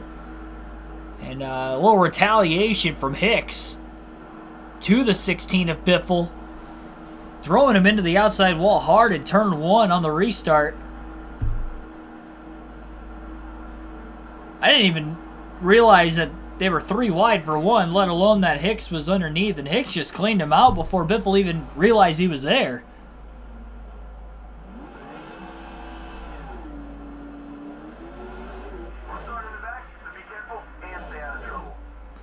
Biffle just all of a sudden going to have to try and keep this car in one piece. Green flag back in the air. And all the way to 26. That track position Biffle had gained has now been lost.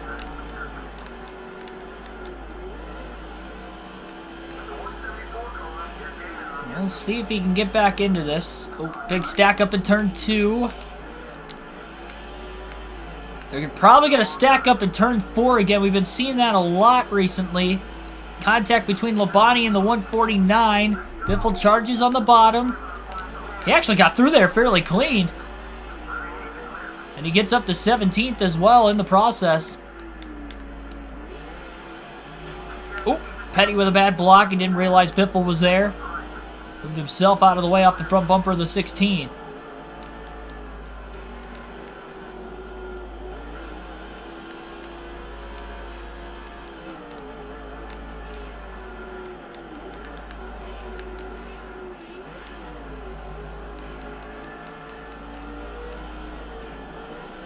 Probably going to be lining up, stacking up in turn 4 again. And again, Biffle going to the inside 3 wide contact with Mears. Just desperately trying to get through the field.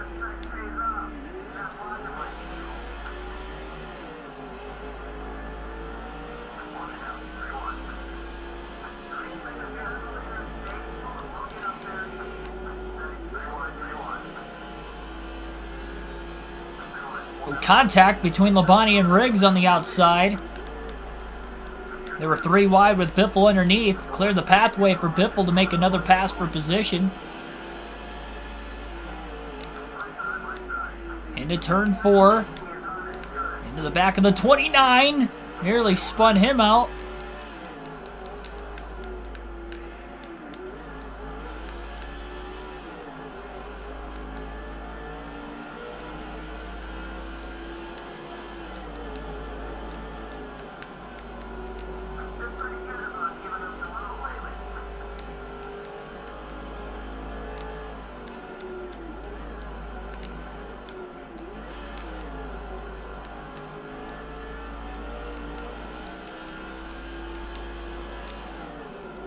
And again, into turn 4. Biffle gets around his teammate Kurt Busch. Contact with Gordon. Gordon into Busch. Bit of a stack up in turn 5. Junior just got cleaned out. And I don't think he appreciated that. That was a pass for position between Dale Jr. and Greg Biffle as well. Why does it smell so bad, dear? Welcome to the stream.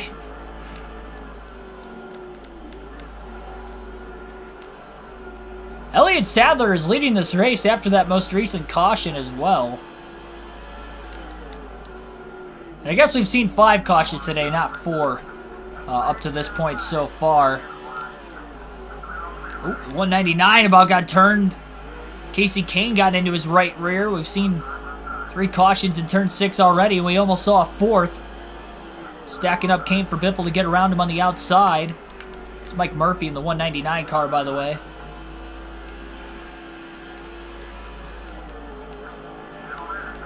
Makes the pass on Murphy. Locks the tires up a bit in turn 2. Gonna go a bit wide. Murphy got sandwiched 3 wide in the middle between Biffle and Kane. Oh, Biffle's all over the place trying to catch his car. More contact with Casey Kane in the 9.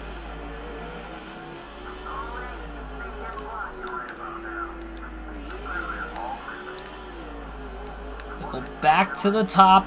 Clears Kane. A little bit more breathing room now for Biffle in front of him, at least. If he can pull away from Kane, he'll have the breathing room behind him as well. The 107 car looks as if Dale Jarrett gets around him, will be the next car Greg Biffle will have to try and catch. I guess a little bit of a rivalry going on between these two in this race. Quick has already cleaned out Biffle once, and it was in turn 1. Biffle cleaned out Quick in turn 6, which kind of started it, even though it was by accident.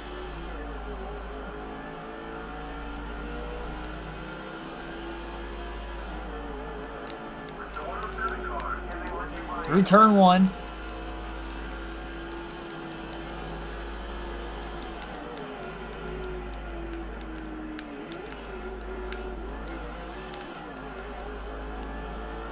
Biffle just trying to find his way around. Sorry, I keep saying Quick. It's Greg Hicks. Trying to find his way around Hicks as cleanly as he can possibly get around him.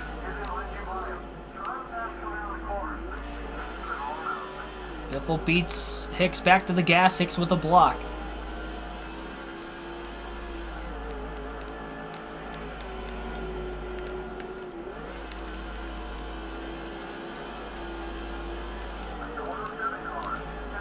Oof. Blocked by Hicks. Contact into turn 2, nearly sent him off. Biffle's there. Oh, and he nearly gets knocked into the grass. Hicks took a swing at him. And somehow Biffle kept it on the racetrack. Surprised that curb didn't throw him. That curb he actually hit was the curb in the dog leg on the oval at Phoenix.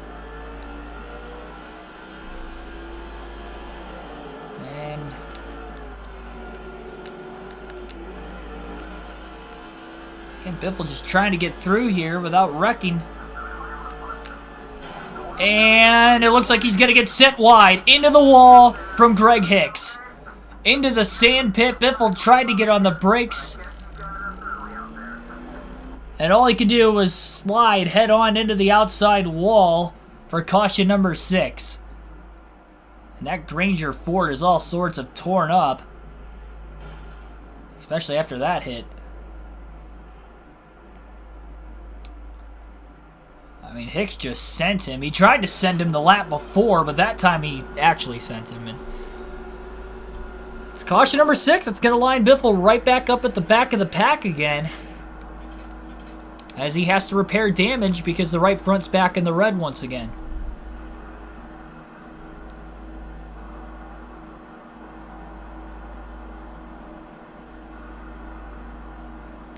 Sad part is Hicks is a lap down. Biffle's on the lead lap. But Hicks doesn't care.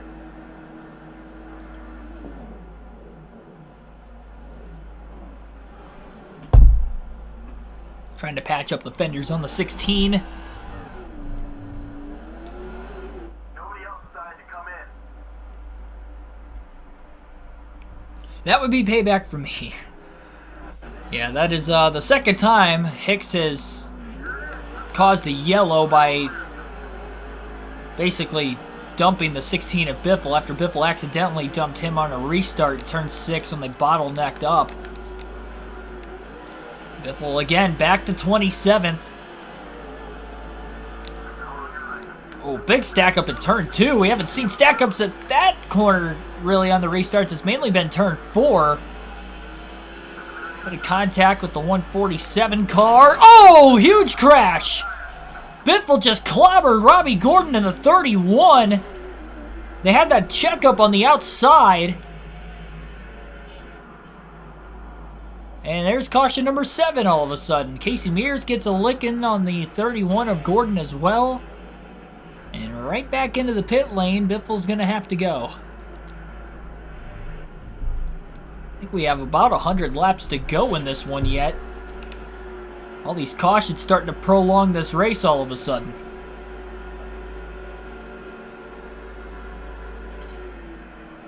As DW would say, that was a hard glick. Yes, it was. A couple of them now for Greg Biffle in the 16. 3.3 seconds of damage is somehow all on this 16 car.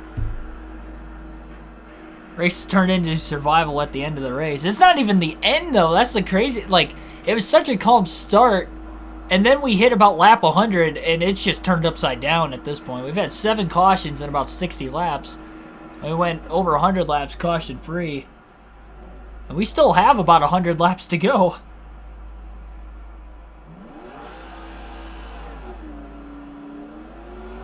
We're starting the back, so be careful and stay out of trouble. Well, Biffle's just going to take his time now on this restart, kind of like he did at the start.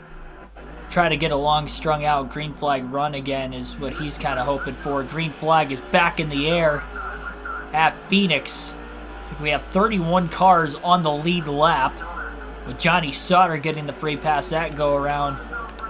Biffle just trying to take care of the car now. It's bent up quite a bit. Probably going to have a checkup in turn 2 again. Not really that time. He was checking up just in case. We're definitely going to have one in turn 4. We've been having one the first 2 to 3 laps on these restarts. Would not be surprised if we see another here. It's underneath Craven. Side by side. 3 wide now. I didn't realize they were 3 wide. Johnny Sauter made a move on the outside of the 32 and the 16. Biffle back to the bottom on Sauter. Craven throwing a block on both the 16 and the 30. Biffle clears Sauter in turn 1. Has a bit of a run as he gets to the inside of Craven into turn 2. Wiggles, gets into Craven. I think Craven got off into the sand. No, he did not. He kept it on the track, but Sauter does get around Craven as well.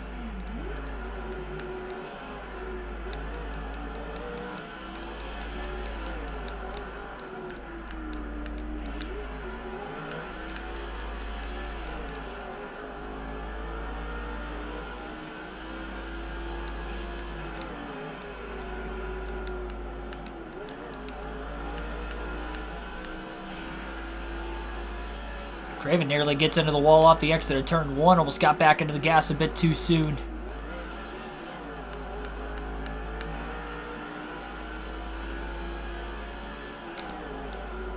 Stack up turn 4.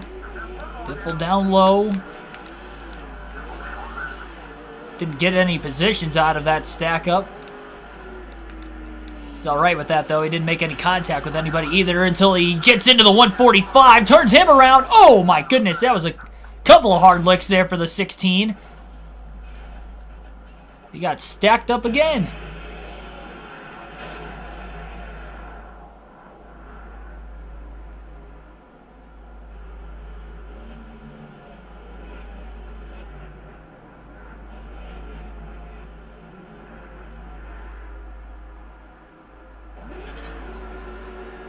I don't know if Greg Biffle's going to be able to make it to the end of the race the way this thing has gone so far.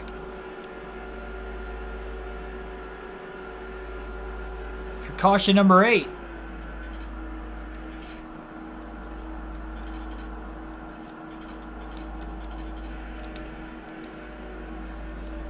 He's trying to take a more safer approach that time, but they were just stacking up way too much at turn 4 that he just ended up right back in the middle of it again.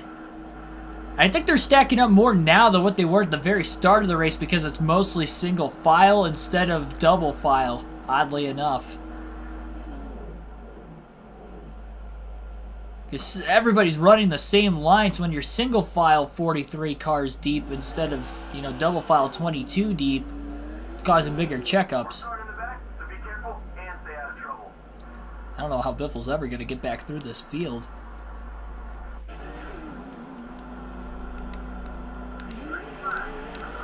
Again, the green flag is back in the air.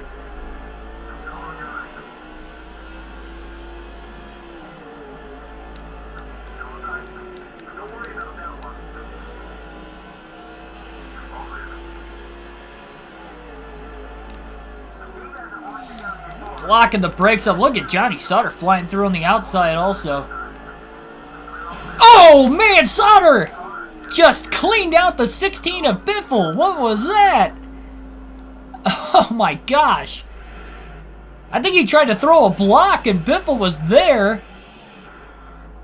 Another hard lick, and Biffle didn't even... I mean, it's weird because Sauter was an ally. He wasn't even a rival, and he just Threw a bad block. I think that was just a rookie mistake from Johnny Sauter. For caution number 8 now. Number 9, rather. Still not within the fuel window.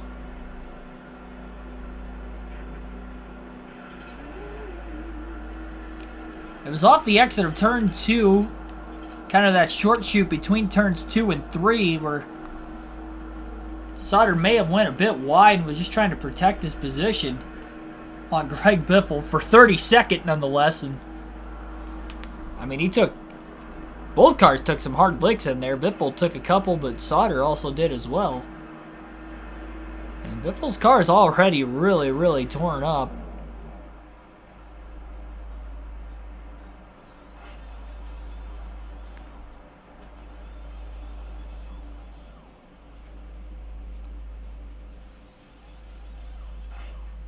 Biffle's just trying to survive to the end of this race. I am surprised that he has not DNF'd up to this point, with the way that this one has gone so far today. Only outside to come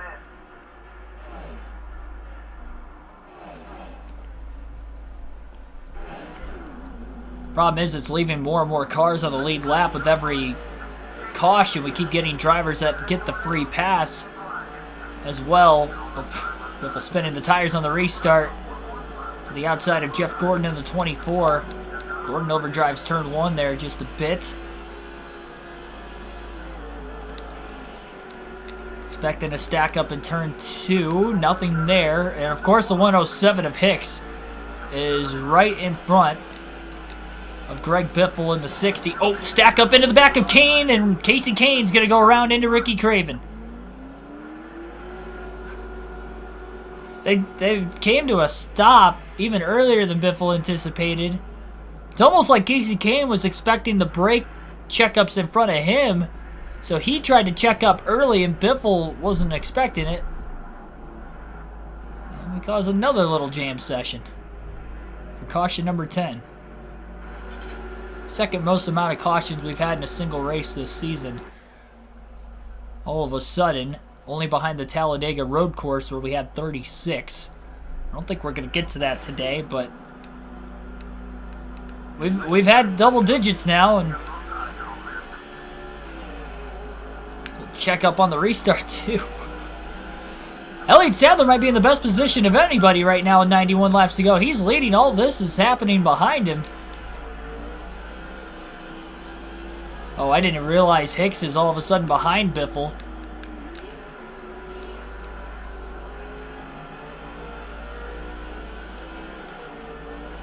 Probably going to get a stack up this go around. Biffle on the inside, gets through there fairly cleanly. Craven knocks Biffle into the 145 car to his outside.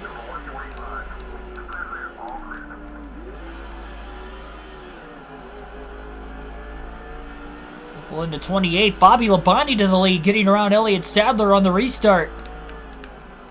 Labonte leads late at the Phoenix Road Course all of a sudden.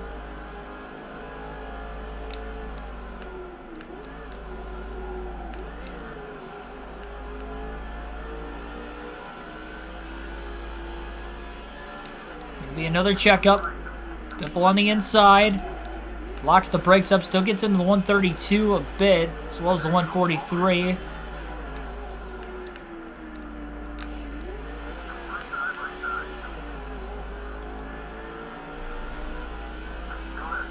But that restart was with 91 to go. Again, Biffle's been able to go about 84 laps on fuel, so he's still about 7 laps short. Not going to be able to save that, especially on a road course. We get another caution, though. Then the window might actually open up from then. Oh, the 122 tried to throw a block like Sauter did earlier. That's Randy Norton. They're the 133, not the 122. Randy Norton in the 133 car, throwing a bad block on Biffle. No caution that time around, though. And Gone went a bit wide. Robbie Gordon almost got underneath him for position, but not quite.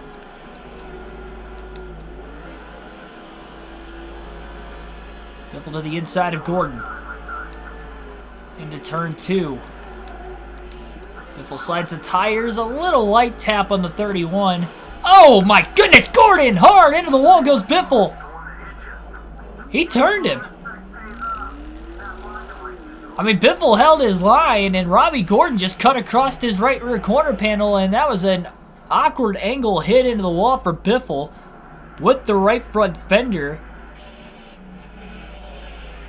Right where that point sticks out on the wall. No safer barrier as well in that corner.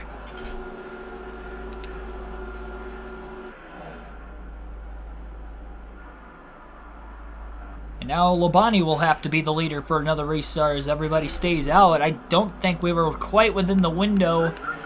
Green flag, 84 laps to go. It would have been close. I think these guys are thinking we're going to see more and more yellows, though. I wouldn't be surprised either. Biffle's just said he was involved and kind of started the first couple cautions, but then after that, it's been melee that's been really out of his control. Trying to get to the inside. Really doesn't want to make any contact. That right front corner panel. That is in the red. Will bounce off the curb from the 77 of Brendan Gaughan that time. To the outside goes Biffle. 3 wide. Oh, he got squeezed into the wall by Rusty Wallace, who did not realize they were 3 wide. There's no way he could have realized that because he pulled up right into Biffle.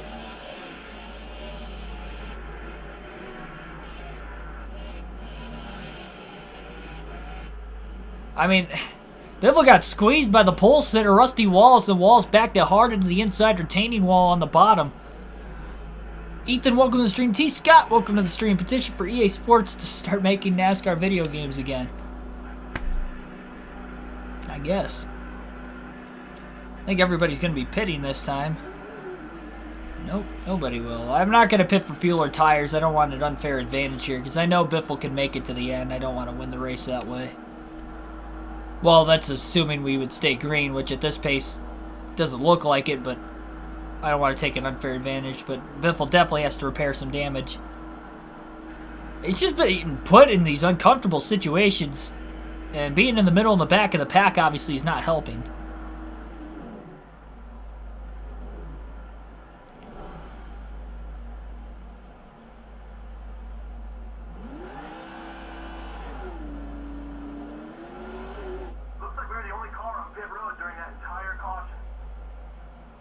And to the back of the lead lap again goes Greg Biffle. The whole field's about to be on the lead lap here before long of who's left in the race. I think there's only maybe 2 cars that are still lapped down. Good launch on the restart for Greg Biffle. Oh.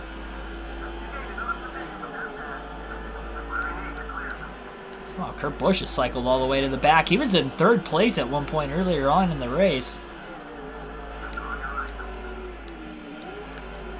Just a tiny stack up at turn 2.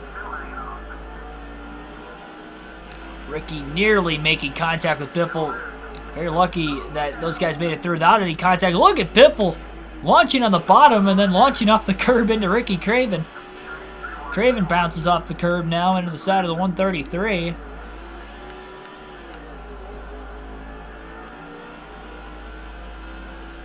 Yes, I will be going to Atlanta. That'll be the next race that I will be attending in person.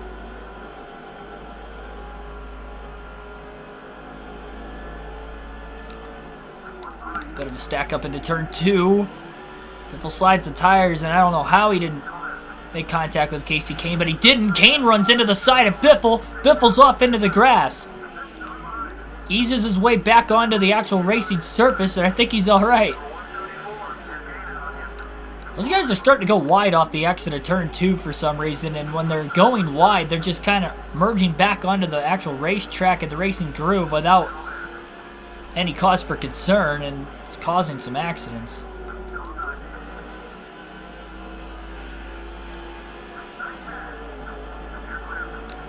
Gets around the 143 after he ended up at the wall. Stack up in turn 2 again. Allows Biffle to use a bump and run on Gordon, who ended up in the sand there for a brief moment. Oh, jeez. And Biffle just cleaned out another car, which was the 77 of Brendan Gaughan now. And we will get our Next caution. I've lost count at this point how many we've had. Probably 13 or 14. I don't even know what... I was looking out of the rear view, and then all of a sudden I got into the right rear of Brendan Gaughan. This looks like one of those Truck Series races from last season is what it's starting to turn into. I don't think anybody pit that go around either. You wonder when they will pit. Well, can't pit for fuel or tires in any accident he's involved in for the unfair. Don't want to get an unfair advantage out of it. And right now, he's going wide off the restart. Grazes the outside wall, but he's able to get back down to the bottom in time. Gaughan stacks up that inside lane. All of it pretty much happened in front of him. Just gonna have to check up. Wall riding on the outside to get around at least a couple cars. More contact with Rusty Wallace. Oh man, Brendan Gaughan hard into the right rear of Greg Biffle, and now he knocks him into the wall again. I don't know if that was payback from before or what it was. Gordon not clear. He pulls up across the front bumper of the 16. Right rear and the right front in the red right now for Greg Biffle. Let's Gordon back in line. And he'll pass him right back in turn 4.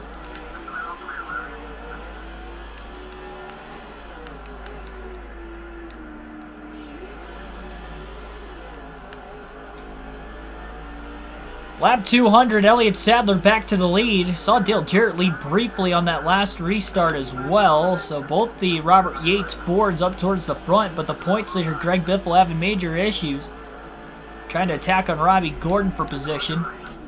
Oh, in turn 2, contact with the right front. Pass complete still for 24th. Biffle's got to reel it in here. That right front and the right rear both heavily damaged.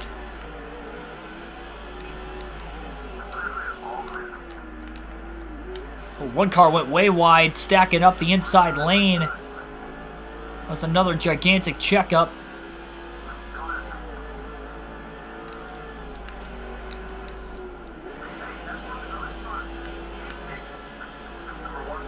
Wallace squeezes Biffle in the wall. Maybe the hole wasn't open enough for Biffle to make the move.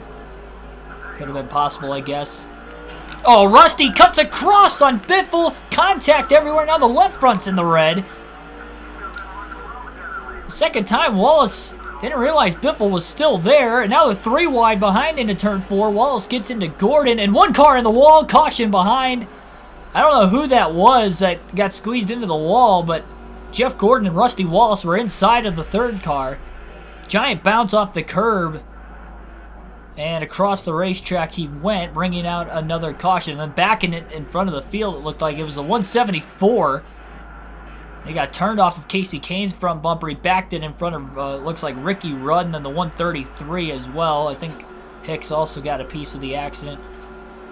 And this was not a caution Biffle was involved in, so he will pit if the rest of the field will pit, and it looks like everybody will be making their final stop of the day under the caution. So it's a good thing Biffle wasn't involved in that yellow. He can finally pit for fuel and tires, but the rest of the field will also pit for the final time, as we'll see who's going to win the race out of the pits.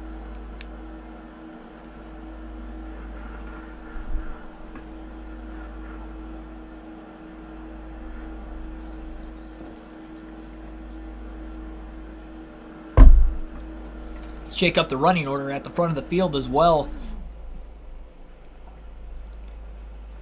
It's going to be a miracle if the 16 can make it to the end. Turning into the Talladega road course all of a sudden.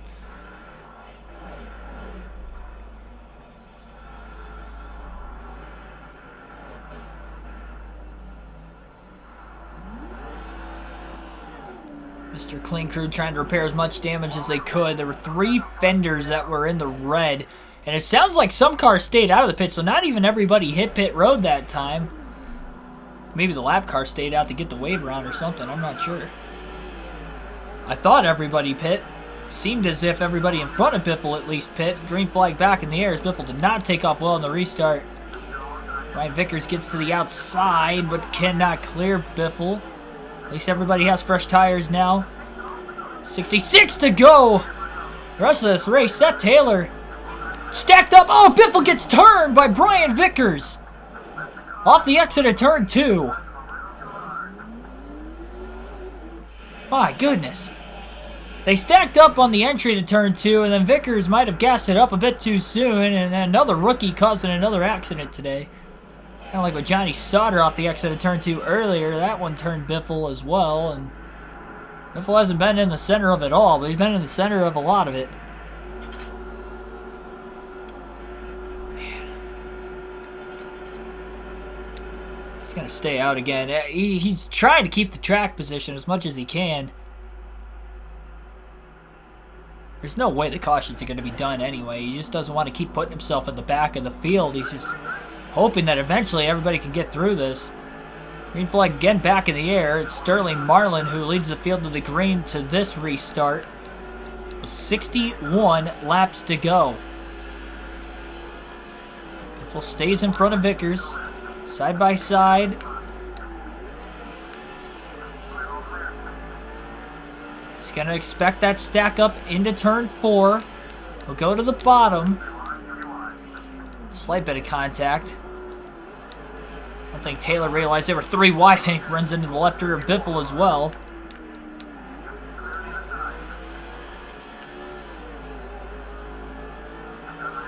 Dale Jarrett passes Marlin for the lead on the restart. 60 laps to go.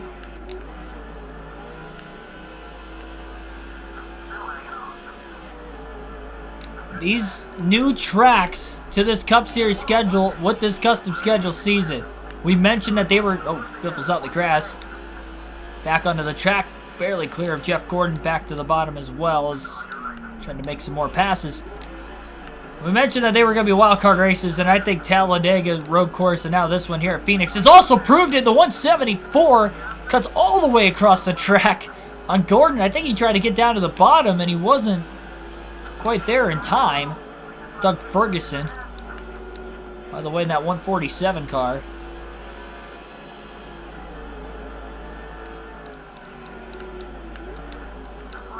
Biffle trying to intimidate him. He got a little loose. Biffle kind of ran into the side of Brendan Gaughan as well. Stack up in front. Biffle trying to get out of the way. He's somehow back up to 14th.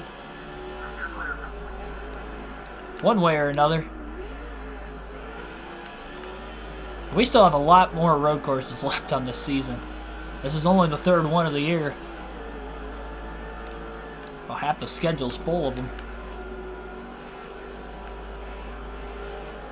Next race is going to be Phoenix on the oval for the Cup Series side of things here on NASCAR 05.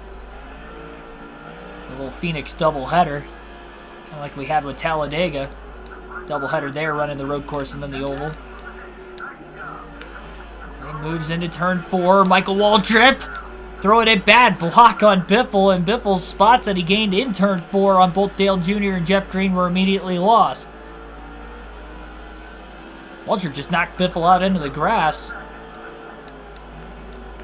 These drivers have been very, very aggressive, really since that first caution. I think a lot of it has to do with they saw that long green flag run, figured, hey, this might go green to the end, who knows? And with that, they're getting desperate on these restarts while everything's packed together. Dale Jr. runs into the back of Jeff Green now. That almost launched him into Jr.'s teammate, Michael Waltrip. Biffle to the inside of Dale Jr.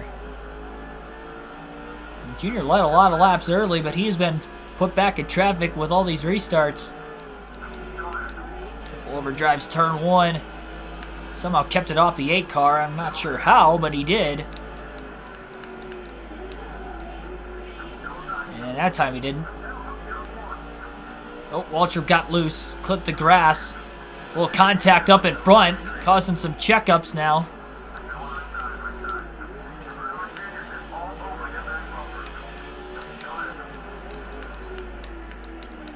Oh, Junior off the curb. 3 wide. And he's in the wall. Biffle got sandwiched in that mess. Jeff Green on his outside. Dale Jr. off the curb to the bottom. Biffle's back to 12th.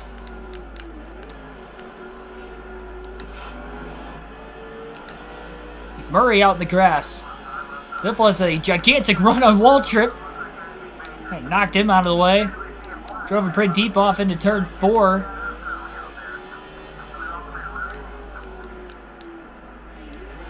Curious what the running order is up at the front of the field. It seems like a lot of the veterans are back in the middle of the pack, if not towards the back of the pack.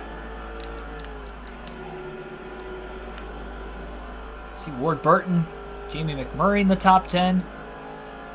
Biffle trying to get back inside the top 10. It looks like off the curb. Go a bit wide. Keeps it on the actual racing surface, but he loses a little bit of ground to the 42 of McMurray.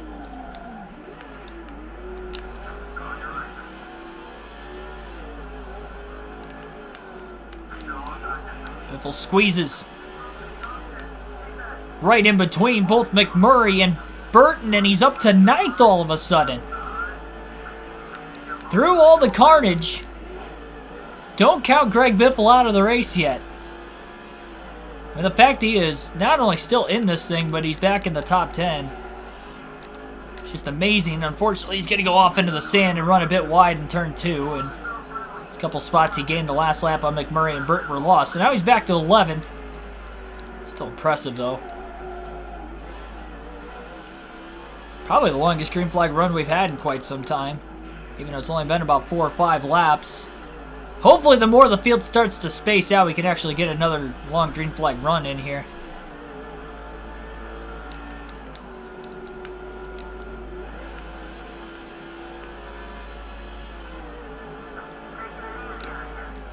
Again, everybody good on fuel and tires to the end of the race.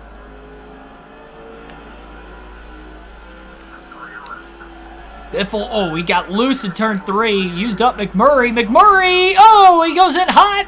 Contact, and he cleans out both Ward Burton and Greg Biffle. In front of him, Johnson, Gordon, Waltrip all wreck, and a parking lot stack up in turn 4. McMurray way too hot into turn 4. Oh, man, there was a couple flips in there. There's a massive stack up. I couldn't tell who flipped, but it looked like 2 cars went up and over. Casey Kane, or sorry, no, that is Dale Jr. Dale Jr. and Jeff Green have flipped at the Phoenix Road Course, and Biffle can't pit now. I mean, he's in the top 10, and you don't want to give up that track position this late in the race. How hard it's been to pass all day long. Green flag again, back in the air. Marlin leads the field to the green. No more lap cars, so it is strictly single file all throughout. Contact between McMurray and Biffle on the restart. Biffle throws a block on Waltrip, desperately just trying to stay inside the top 10. McMurray down low. Not going to be able to make the pass. Biffle slides back down to the bottom into turn 4. Locking the brakes up. Underneath, Ward Burton can't make the pass on him for position yet.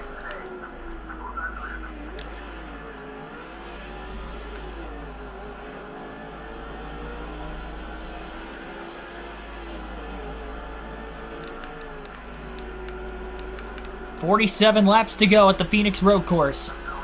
Biffle to the inside of Ward Burton. Into turn 2, off the curb, but he actually stuck it. Casey Mears towards the outside. Biffle goes a bit wide. Slides the tires in the grass. Somehow holds on to it. Falls in line behind his teammate Jeff Burton. Sends it into turn 6 to the inside of Burton for 7th. Biffle has not finished outside the top 2 all season.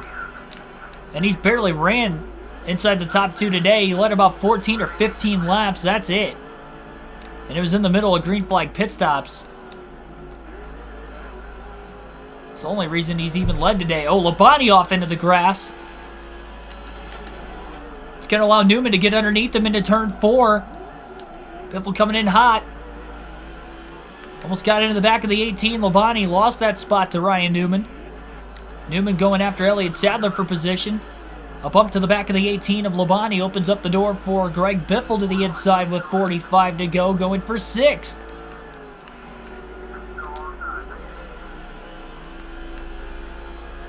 Clear off of turn 1.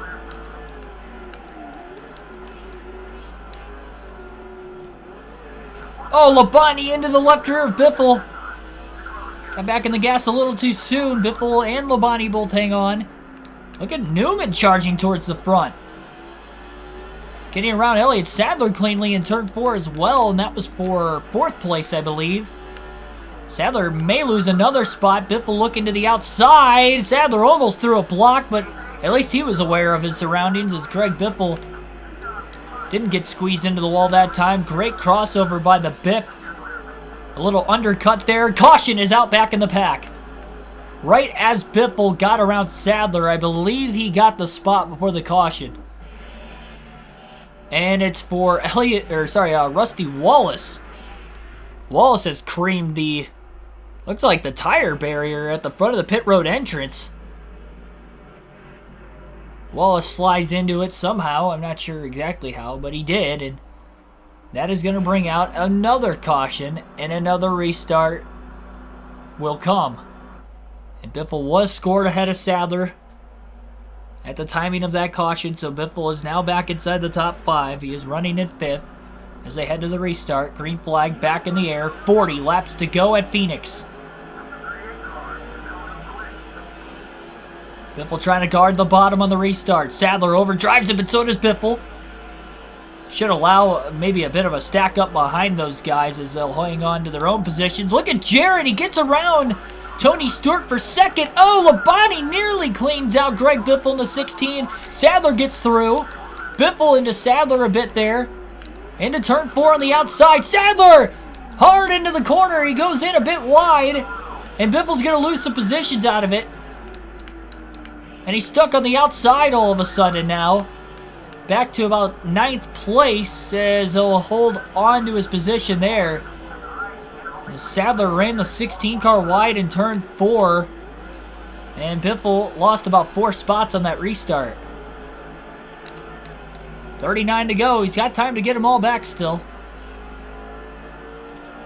Oh, he got into his teammate Jeff Burton. That's never good. Burton barely keeps it off the wall. Labonte with a block. Biffle into the back of him. Blocked the tires up and slid into the left rear of Labonte.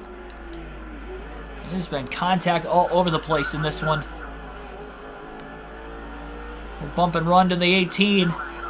Don't forget the front fenders are in the red. Biffle not really trying to make contact with these guys.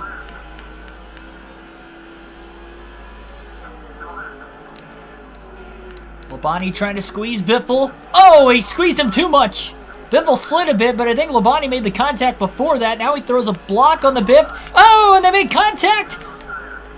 I think everybody's all right. Biffle's going to go hard into turn 4, though. And he's in the wall. And he's going to lose a ton of positions. Oh, man. By the time he got the car regathered, he knew he wasn't going to be able to hold up in time. It wasn't a hard hit into the wall which brought the caution out, but he lost a lot of positions.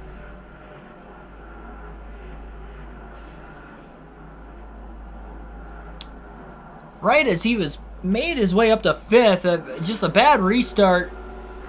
And then the caution now dropping Biffle back to 15th. And he's got more ground to gain with less laps. AEW bought Ring of Honor. Wow, I didn't even see that. Did that just happen? Is that confirmed new breaking news? That's definitely big. Ring of Honor is a smaller company, but they're... I mean, what? They're probably like the 3rd biggest company, maybe the 4th biggest. I'd say probably the 4th biggest company in the U.S. as far as pro wrestling. Oh, Vickers! Off the curb! He gets cleaned out. And we have another caution. He was up on 2 wheels as he hit the curb on the inside in turn 2. And got shot out into the sand. as he kind of came across the front bumper of another rookie, Brendan Gaughan, in the 77. This is just... I mean, if it's not me, it's somebody else wrecking on the restarts. This is just insane what has transpired in the second half of this race. And again, this is costing Biffle all these caution laps because that's less green flag laps he has to try and get up there. He struggled on the restarts on top of it, and we only have 30 laps to go. Green flag back in the air again.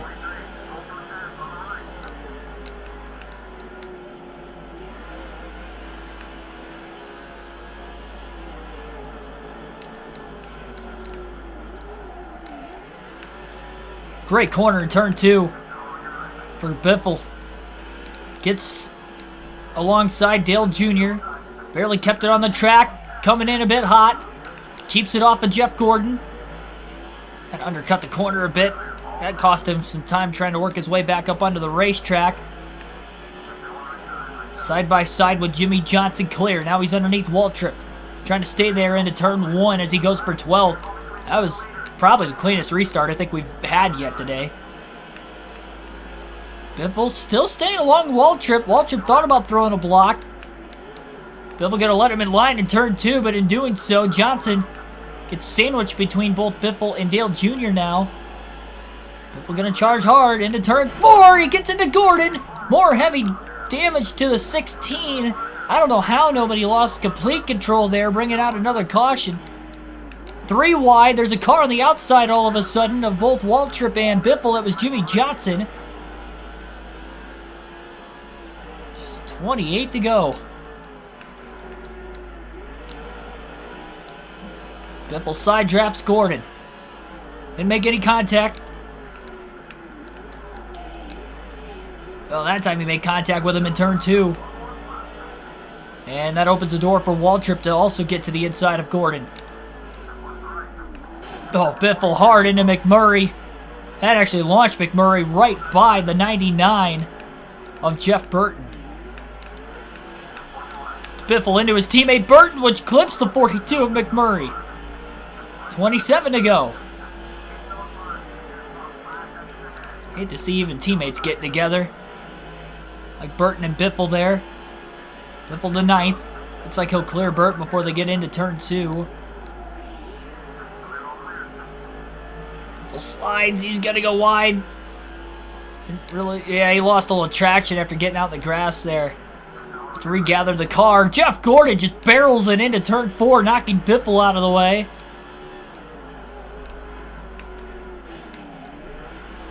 And Biffle going to return the favor.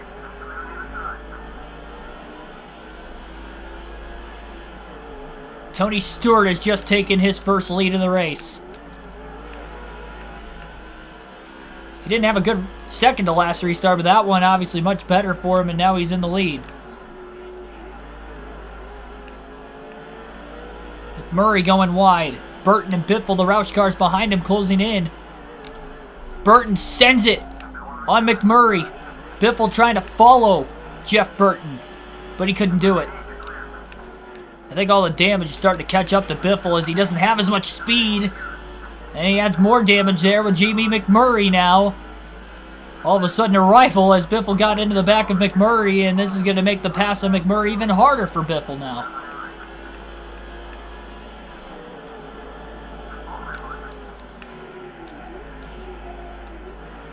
Power slide in turn 2. A little contact to the back of the 42. Oh, McMurray into the back of the 99. And now into the 16. Murray's all over the place. Biffle trying to run away from him.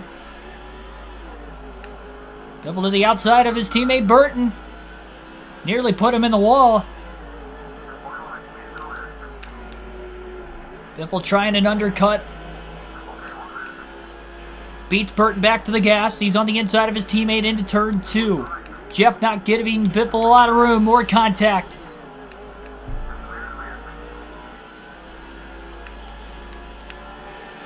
Teammates are not. Everybody's going after it. Burton off the curb. Surprised there wasn't more contact between Biffle and Burton, and Biffle nearly goes around. He's in the wall. No caution. Oh, Gordon.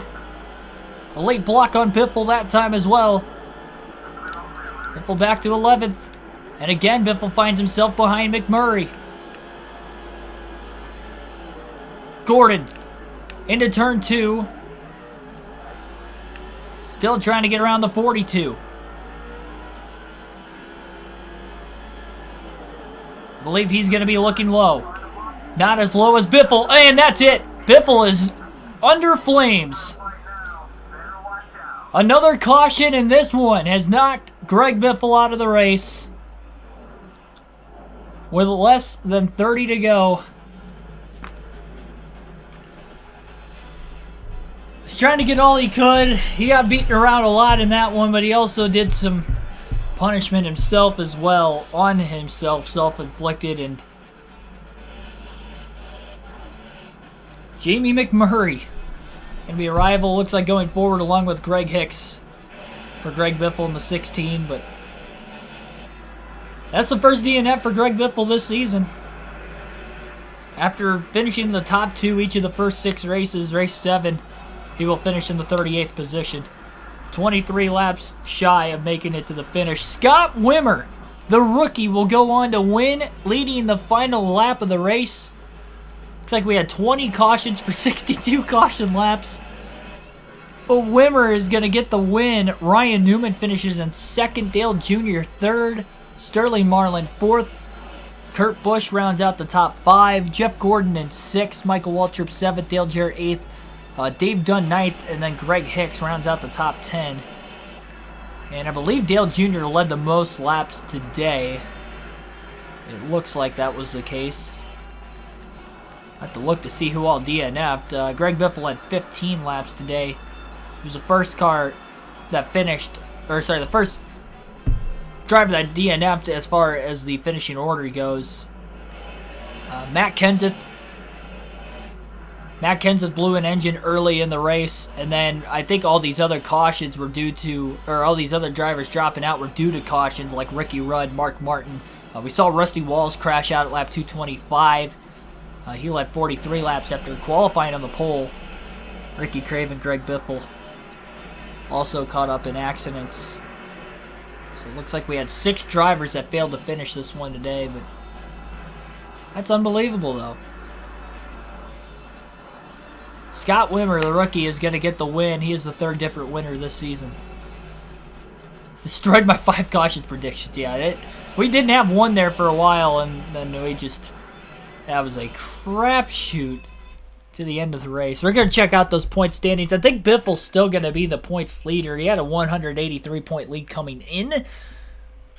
But it's going to be really, really narrow now. The Checker Auto Parts 500 at Phoenix will be the next race. That will be on the oval. This was on the road course, so should be more calmer of a race, but we'll, I guess, just have to wait and find out.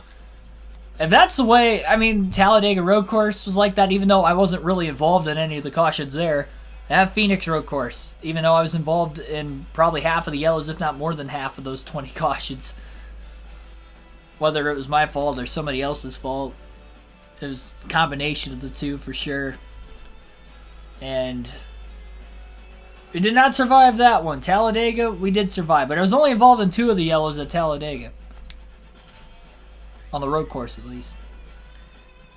We have a lot more fantasy road courses the rest of the season.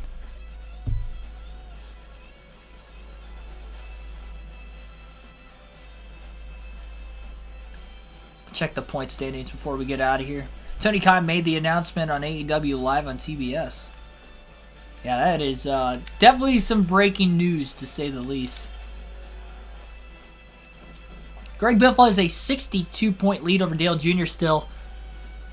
And 199 points back to Jeff Gordon in 3rd yet. So it's still it's not that comfortable over Jr. now in 2nd. Especially knowing how many races we have left and how many of them are on the fantasy road courses.